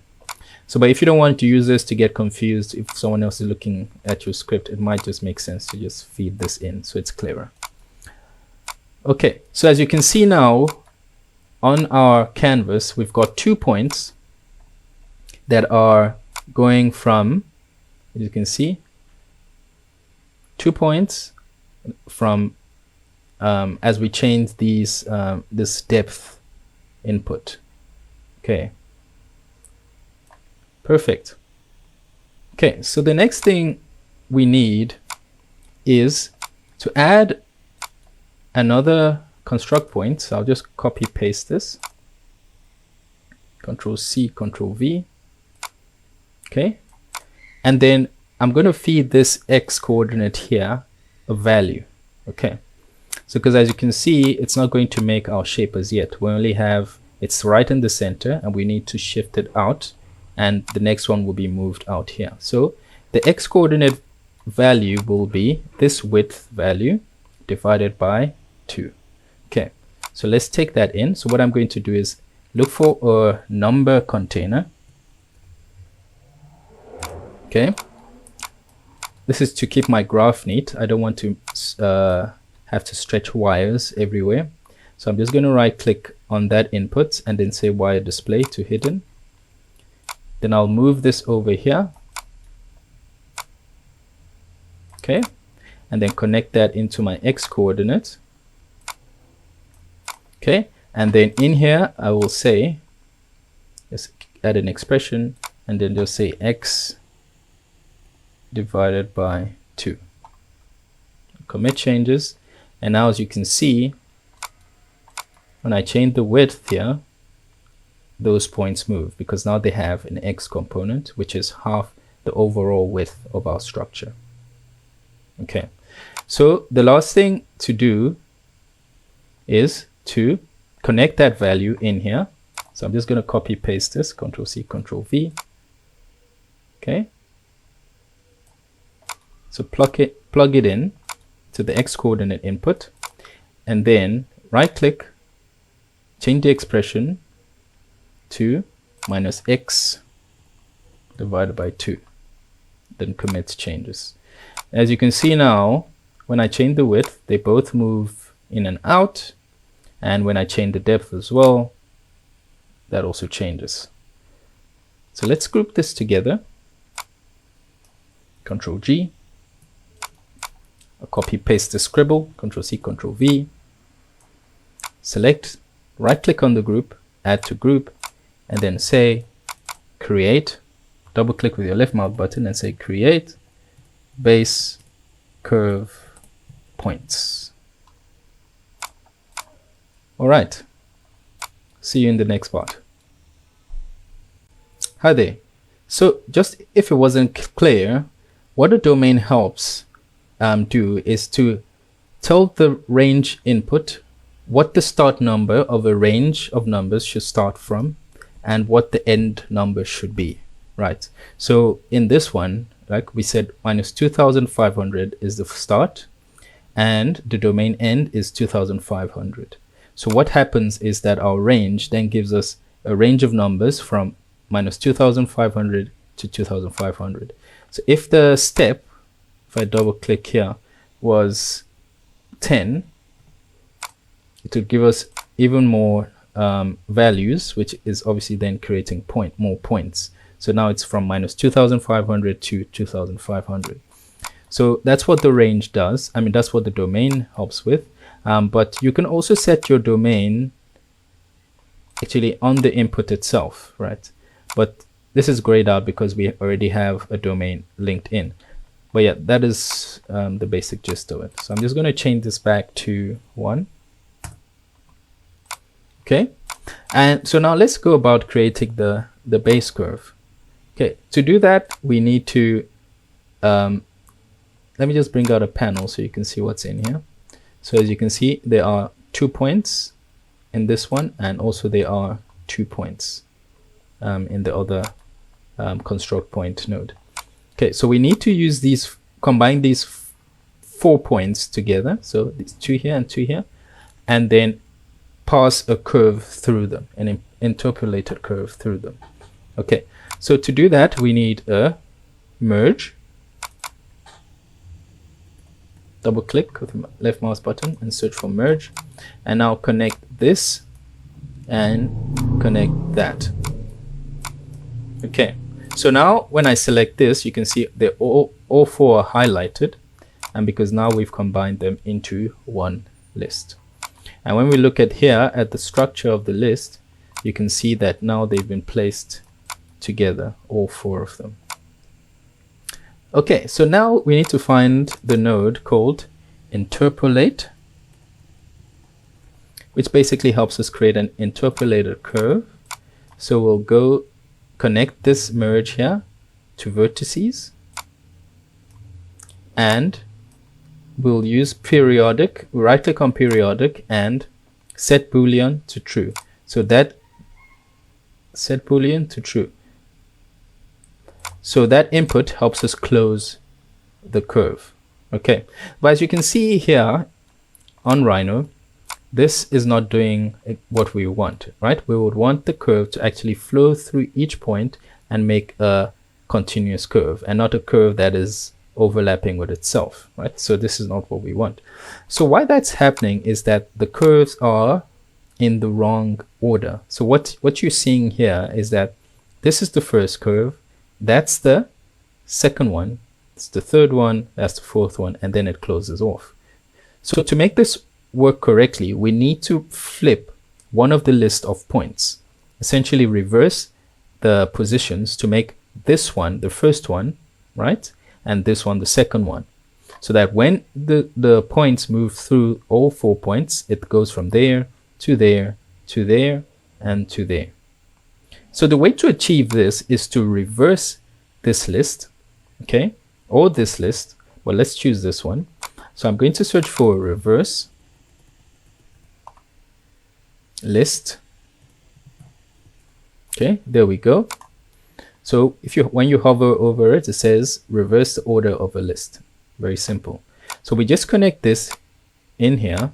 Okay, so now the order of these points, of the points in here, will be reversed. So now we grab that and then connect it into our merge.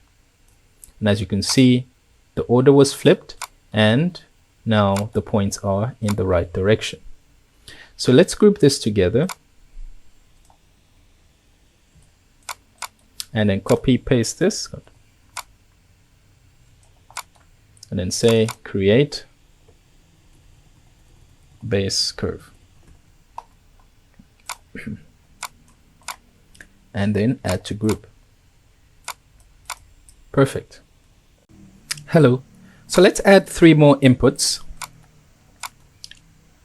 So what I'll do is I'll type in, double click with my left mouse button, I'll type in 2000 less than 5000. So this is for the height of our structure. Hit enter and I'll right click and then change this to height. Okay, create another one also from 2000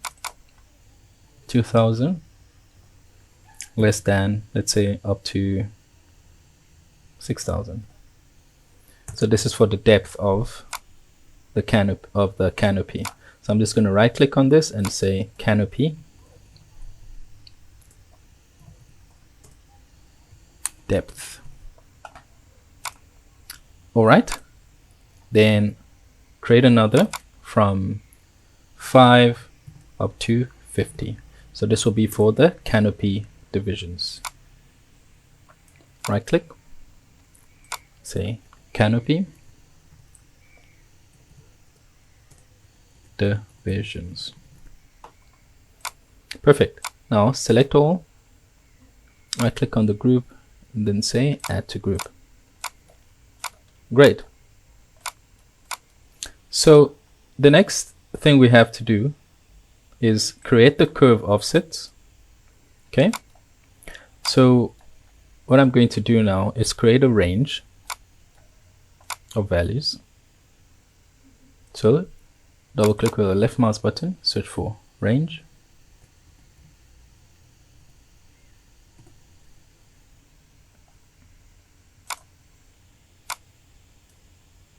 Okay, and then the domain will be from 0 to 5000. I mean it's not 5000, but from 0 to the height. Okay, so what I'm basically just going to do is to get a container, number container, double click with your left mouse button and search for number and just plug this in here, then right click on it, wire display, say hidden. So this just allows me to move the input closer easily. Okay, and then I'll just plug this in here. Like I mentioned, you can just set your domain by connecting a value, but the previous domain we were trying to create was more complex, so that's why I went through all that process. But as you can see here, if I hover over this, it says now from 0 to 2000, which is our height. Okay, so this range is going to create a list of numbers from 0 to 2000, but as you can see, the steps is still too high. It's at 10. So I'm just going to grab a panel again, right click, just remove that label, and then double click, type in 1, Cool. So now I'm just going to connect that in there. So now when we check our range, it's giving us two numbers from 0 to 2000. So we're going to use that to basically copy this base curve twice. Okay. All right. So then I'm going to find a move node. Okay. This one. And then get a motion, add a motion vector. We're going to look for unit Z, double click, unit Z, and then connect this range in there. So what it's basically doing now, it's creating two vectors out of our numbers, and then we connect it into motion. And then connect our geometry, which is this curve, into that node. Just move this down. Cool. So now, as you can see, when I hold down this node, you can see that two curves have been created. All right. So the next thing to do is, as you can see, we only have the external curves. We still need those internal curves to create the form as we did previously. All right. So now look for offset curve.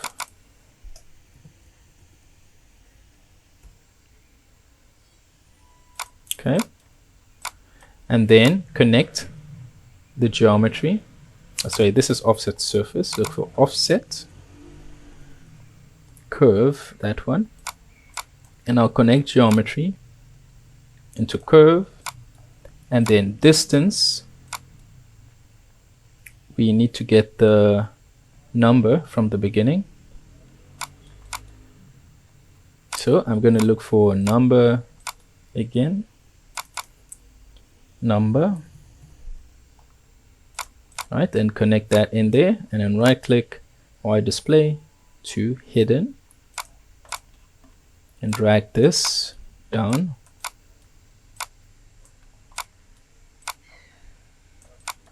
Okay, connect into distance.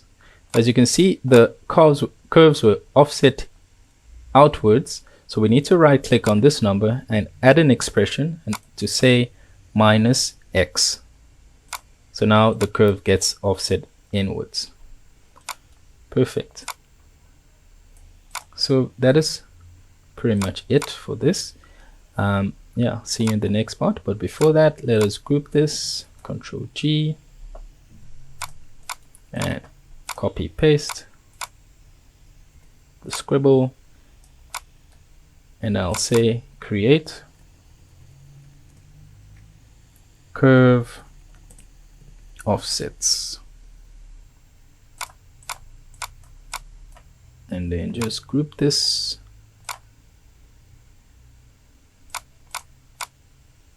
Okay.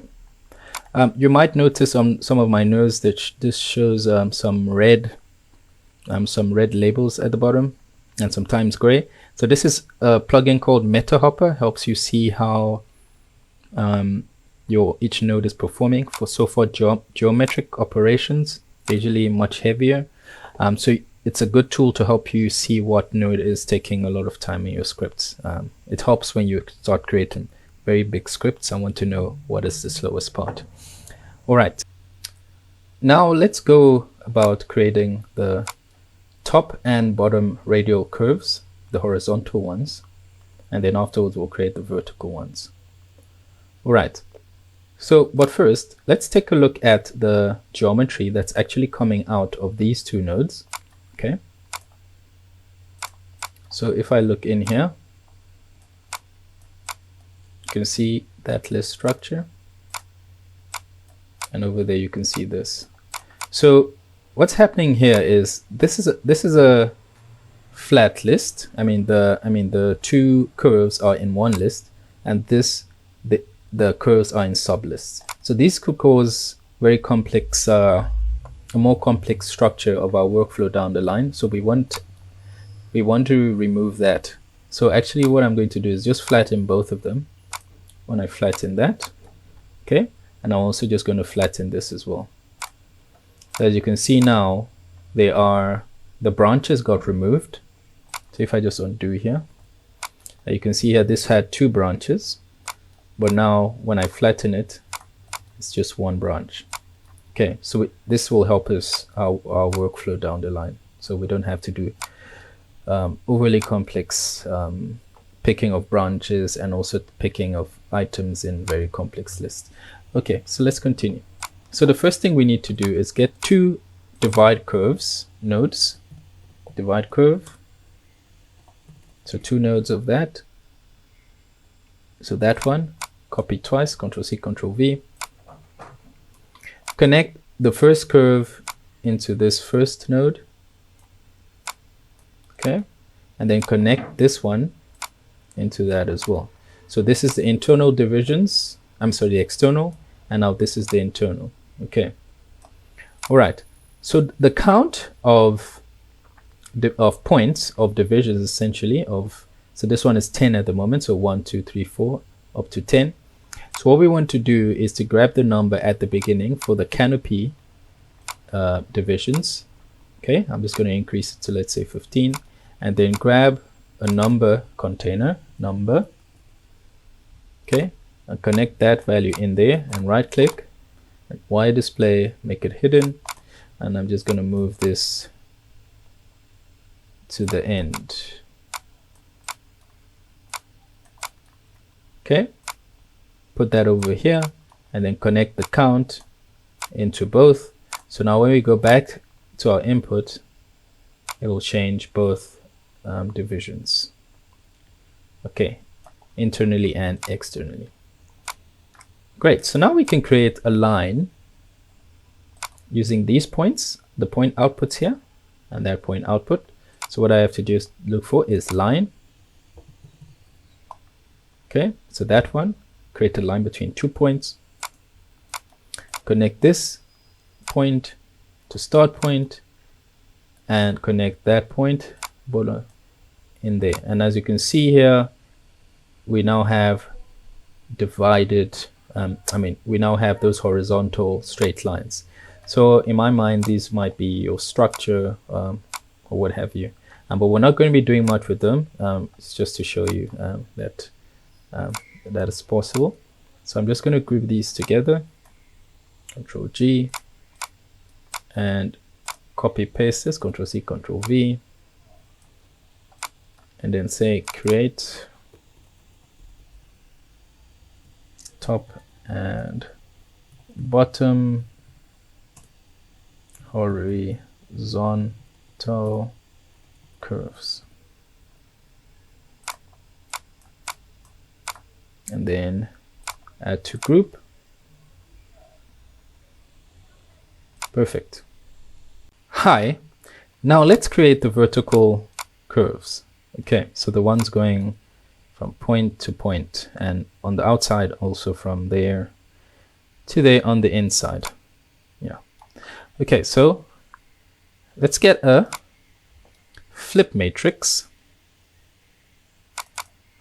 Flip matrix. Hit enter. And then connect the first set of points, which is from here, into this flip matrix.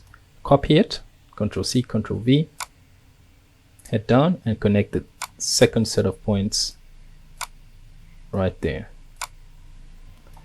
Okay, and then look for a polyline. Polyline. Connect this data into vertices, and then Ctrl C, Ctrl V, and connect that data as well in there. So let me explain what the flip matrix does. So if we did this without the flip matrix, let me show you. It is basically taking a whole list. Let me put it in a panel. As you can see here, there are 2 lists of, so basically there are 2 branches. There's one branch here, another branch. So what it's doing is that per branch, it is connecting all those points. right? It's connecting from 0 to 18. So that's why we have two polycurves at the bottom and at the top. You can see those over there. So highlighted in green now. Right. But what the flip matrix does is that instead of having these lists here, right, it combines the first. Let me add another panel. Move this over here.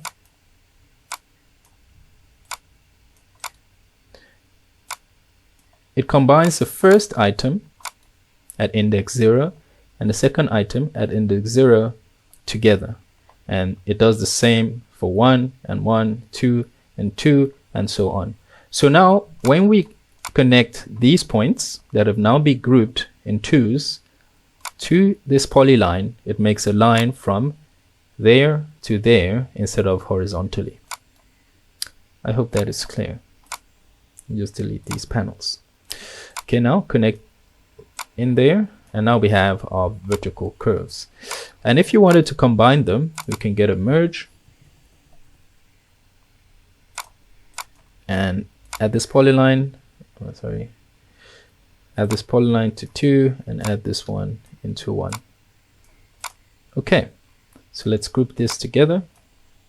Control G, Control C, Control V, and then rename this, saying create vertical curves. Okay, and then group, add to group, and there we go. Control. And yeah, thank you.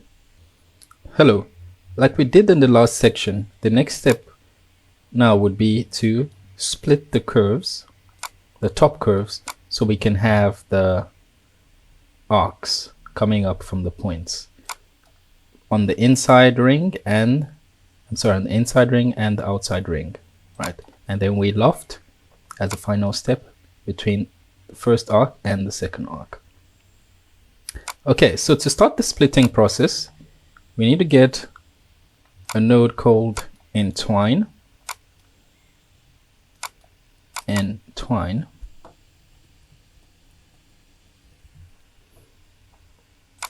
Okay, I'm going to subtract one branch and then get the first set of points.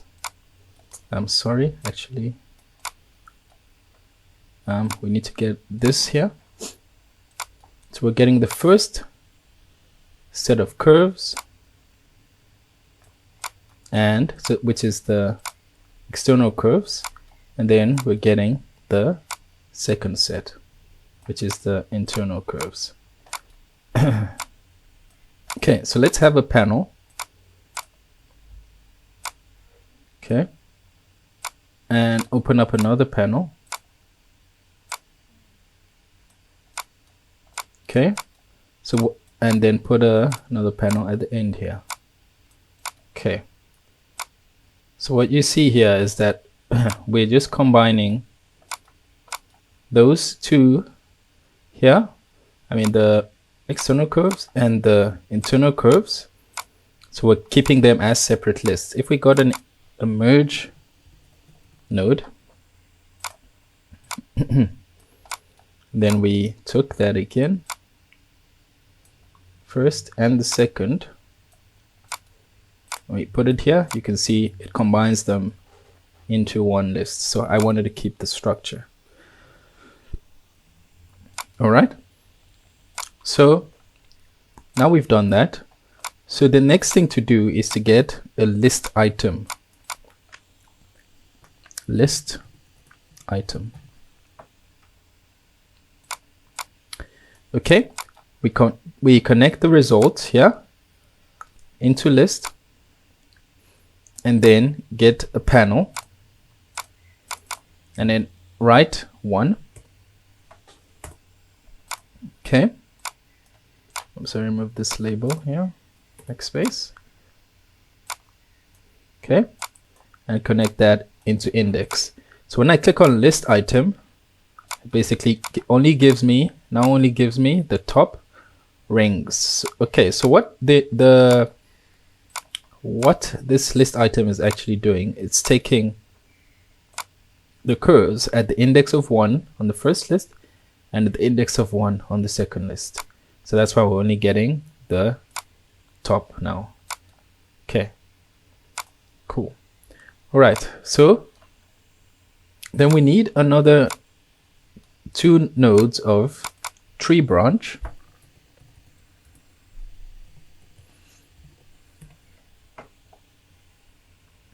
Okay, then copy this.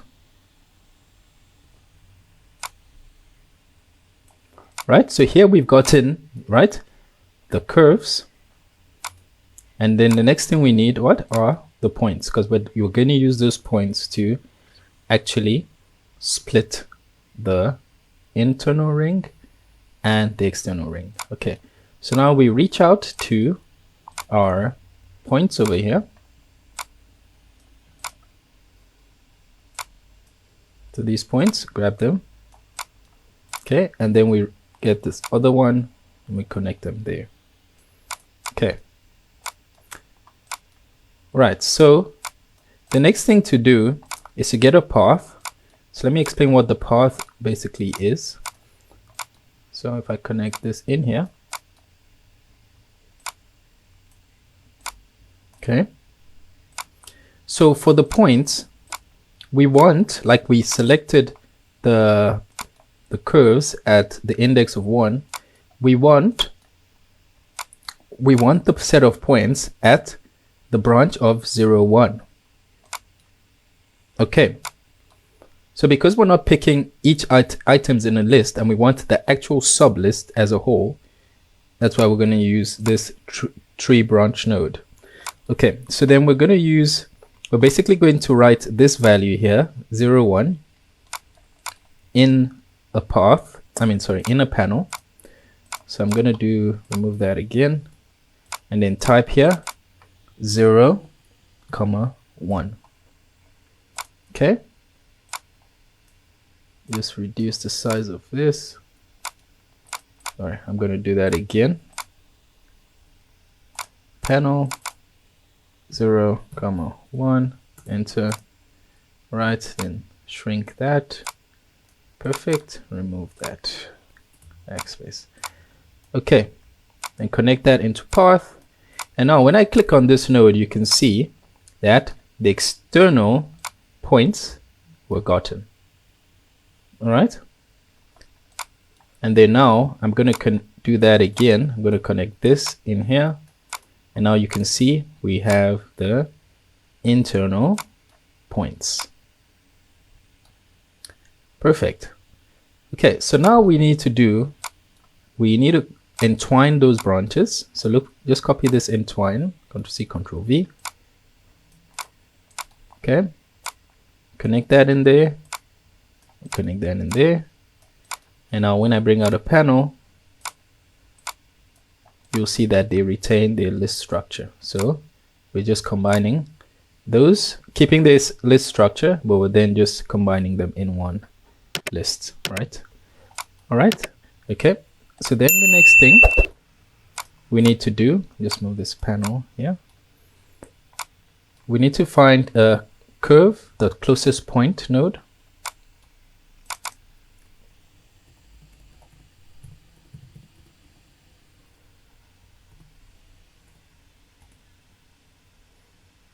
Curve closest point. All right, and then get the curves. So the curves are over here. We just bring them down. Okay, I connect in here to curve, and then the points are these entwined points. Okay, and then if we've done all this correctly, we should have duplicate points on the internal and external curve, right? So the reason we've done this is to get the parameter at which those points are sitting along the curve. Okay, and if I open up this parameter, just connect them in here, you can see that the parameters are running from 0 to 18924. So basically the internal, the external curve would be about 18,000 millimeters long, and yeah, the internal will be about 8,846. Okay, so it's basically giving us distances along the along the curve at which we will create new points. Okay. All right, so to do that, we will then shatter, because we need to break up the internal and external curves. So now to shatter them, we'll get the shatter node. Okay, then we get the curves. Let's connect the parameter. All right, then get the curves again from there. Okay, and then now what we should have is two lists of split curves, as you can see here. So we now have 19 items, obviously, because list starts from 0 on both on both branches.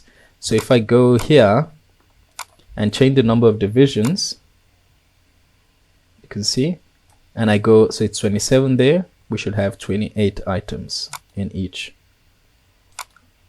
Sorry, it's 27. Yeah, so we should have 27 items. So this is correct. It's because it's at index of 26.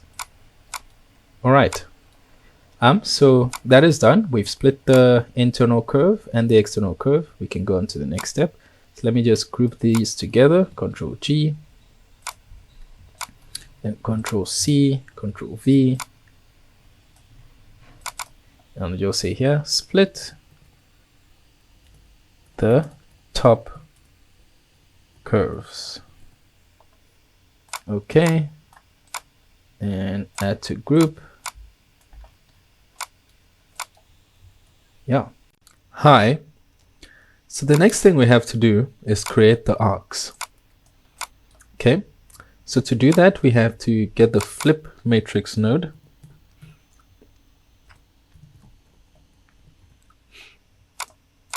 And remember, this flip matrix is transpose in Dynamo. So then I'm just going to take this and plug it in here. So let me explain why I've used the flip matrix node. So as you can see, there are two branches containing 27 curves here. But what we would need for this is that there should be curve pairs. Right, so basically we're pairing that, the end segment and the internal segment, so we can create a loft between the arcs that are developed from them, right? So we don't want all the curves, basically all the segments, to be on one list and on another list. We want pairs. So when I connect this in here now, you'll see that there are 27 pairs of curves. Yeah. All right, so now let's get the endpoints of those curves. Endpoints. Okay, now plug that data into curve. And then we now have the start and end points, as you can see, of each segment. So let me connect the panel here so you can see how it's structured. So you can see the start of each segment and the end of each segment. And also the same thing for the end. All right. All right, so now we just need to create an arc. Okay, search for arc. And it's this one, arc by start point, end point, and tangent vector. Click on that. Connect the start point in there and connect the end point as well. And it's still waiting for direction. So direction basically would be the Z axis. So search for unit Z and plug that in to direction. And as you can see now, we have our arcs. Perfect. So I'm just going to group this, Control G, and then copy the scribble, rename this to create arcs.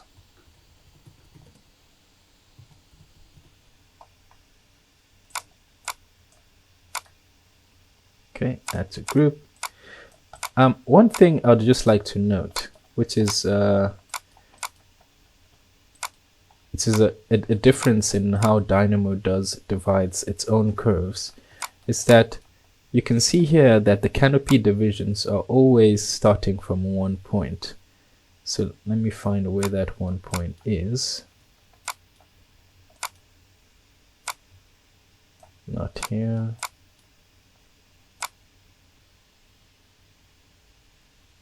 Okay, I think it's from this corner here. Yeah. There we go. So it's being created from this one. Right? So the issue with that is that since it's starting from a very strained position, that we will never have similar segments. And that is a problem if you're about to, prepare this structure for fabrication, right? Because you'll want similarities, you will want all of them to be different. So the reason this is happening is because we have those endpoints. You see, those points we created started the curve and then closed it off at that same point. So basically the node is basically dividing it. You see that one is stationary there? It's basically dividing it from that point, right? But in Dynamo it's different. It actually takes the whole curve into account and divides it equally. Yeah, so that's a downside. So the one thing I would, to solve that would be, in my mind, to split the curve at a point where it's symmetrical. So basically probably about the center there, right? And then you divide that up and then you mirror the whole structure. That would be my solution. But for this, we will just continue with this as is. I hope that made some sense. Okay. Hi. Now let's go about creating the vaulted surfaces and panelizing them using the Launchbox package. All right, so to do that, all we have to do is look for a Loft tool. Okay. And then I'll just plug the curves, which are these arcs, into curves. And there we go. Because the arcs were already paired, because we previously paired the segments, which you can see here. Yeah, so they are ready for lofting. And so we're basically just lofting those lists, those branches. And yeah, we've gotten our surface. There we go. So to see this more clearly, I can create a custom preview.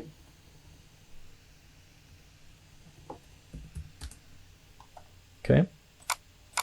And then just connect the geometry, connect the loft into geometry, and there you can see it clearer. And you can also look for color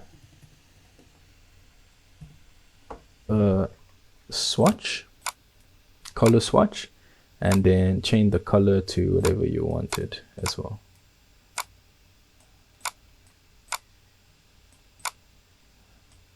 There we go. I just connect that into material and it changes. Oh, that's a very bright yellow. Yeah. So now to panelize the surface, we can look for, just make sure you have a Launchbox installed. If you don't have Launchbox installed, head to Food for Rhino. Just search on your Google browser, your Chrome browser, or any other browser, Food for Rhino, and then get into Food for Rhino and search for the Launchbox package, and you should be able to install it. So Launchbox is it's a very handy package or plugin for Grasshopper. It lets you do a lot of panelization and paneling, structural grid, and a lot more. So we're just going to play with two of these panels. So click on the diamond and choose any other one you want. I will choose the triangle panels. Okay, so let's move this out of the way. Okay, so just connect the lofted surfaces here into surface. And I'm going to hide the lofts. So I'm just going to hide this custom preview.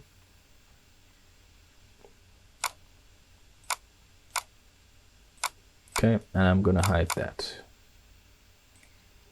Okay, so here it's asking for UV divisions. So basically how many times on the length of the surface, basically this direction, and along that edge, it's going to divide it. So I'm going to just get a number slider and just type in 5 to 20 and connect that into U divisions and also to V divisions. Okay, and now as you see, as I change it, the division gets finer. Okay, so this is the diamond pattern. All right, so we can also play with the second pattern over here and connect this into U and V as well. And then I'll hide this one. As you can see, those panels are also made. Cool, then we can grab this custom preview and connect it here again, and then preview. There we go. Let me just drop the intensity of this color a bit. Cool. So that worked out well. Wasn't too difficult. Yeah, but I think you can see the differences in between working in Dynamo and Grasshopper. I mean, the one advantage of Grasshopper is has that it's much faster in the way process geometry. So you could see the way the speed at which I was changing the inputs there. Yeah, but in terms of list management, I must say Dynamo does a lot better. So yeah, they're both great tools, and I would advise to learn both. Yeah, so I came up with a solution to the uneven divisions I mentioned previously. So let me just show you that next. Hello. So as you can see here, in this solution, the curves, I mean the canopies are now growing out from the center, which is what I mentioned that we want. So you can see now that both sides are symmetrical, right? So can now be easily, I mean, so if you were going to fabricate this, this would be a much easier thing to fabricate, right? Because now we have two symmetrical sides. Yeah. Okay, so let me show you how I went about doing this. All right, so I'm just going to head over here.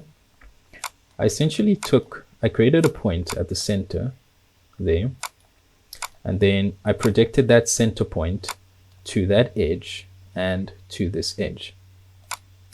Then I used that point and projected it onto the curve using this curve closest point. And then I shattered this curve, so meaning split the curve at those 2 points. Then I've basically taken the first point in this from the list. Basically there are 2 here, and I took the first one, and then I've basically done the operation on half of the structure. And I've basically also divided when I was doing the divide curve, I divided this number, I put in an expression and divided it by 2, meaning it will divide this canopy divisions into 2, but it automatically takes it to the higher number. So if you wanted the lower number, you could use, I think should be called floor.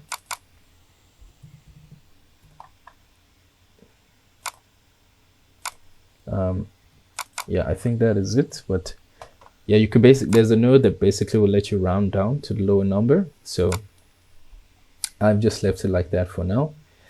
And the last thing I did was to, sorry, so when I did that, took that first curve, I moved it into geometry. Remember, this curve here was previously in there, but I've now just taken 1/2 and connected it in here. All right.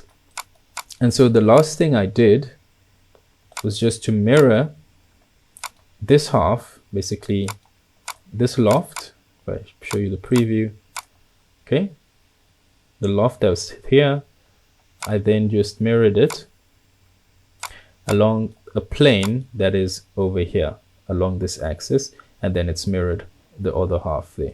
So the other, you can do that as well for the lines, these horizontal lines, and the arcs over here as well to complete the shape. But that is it.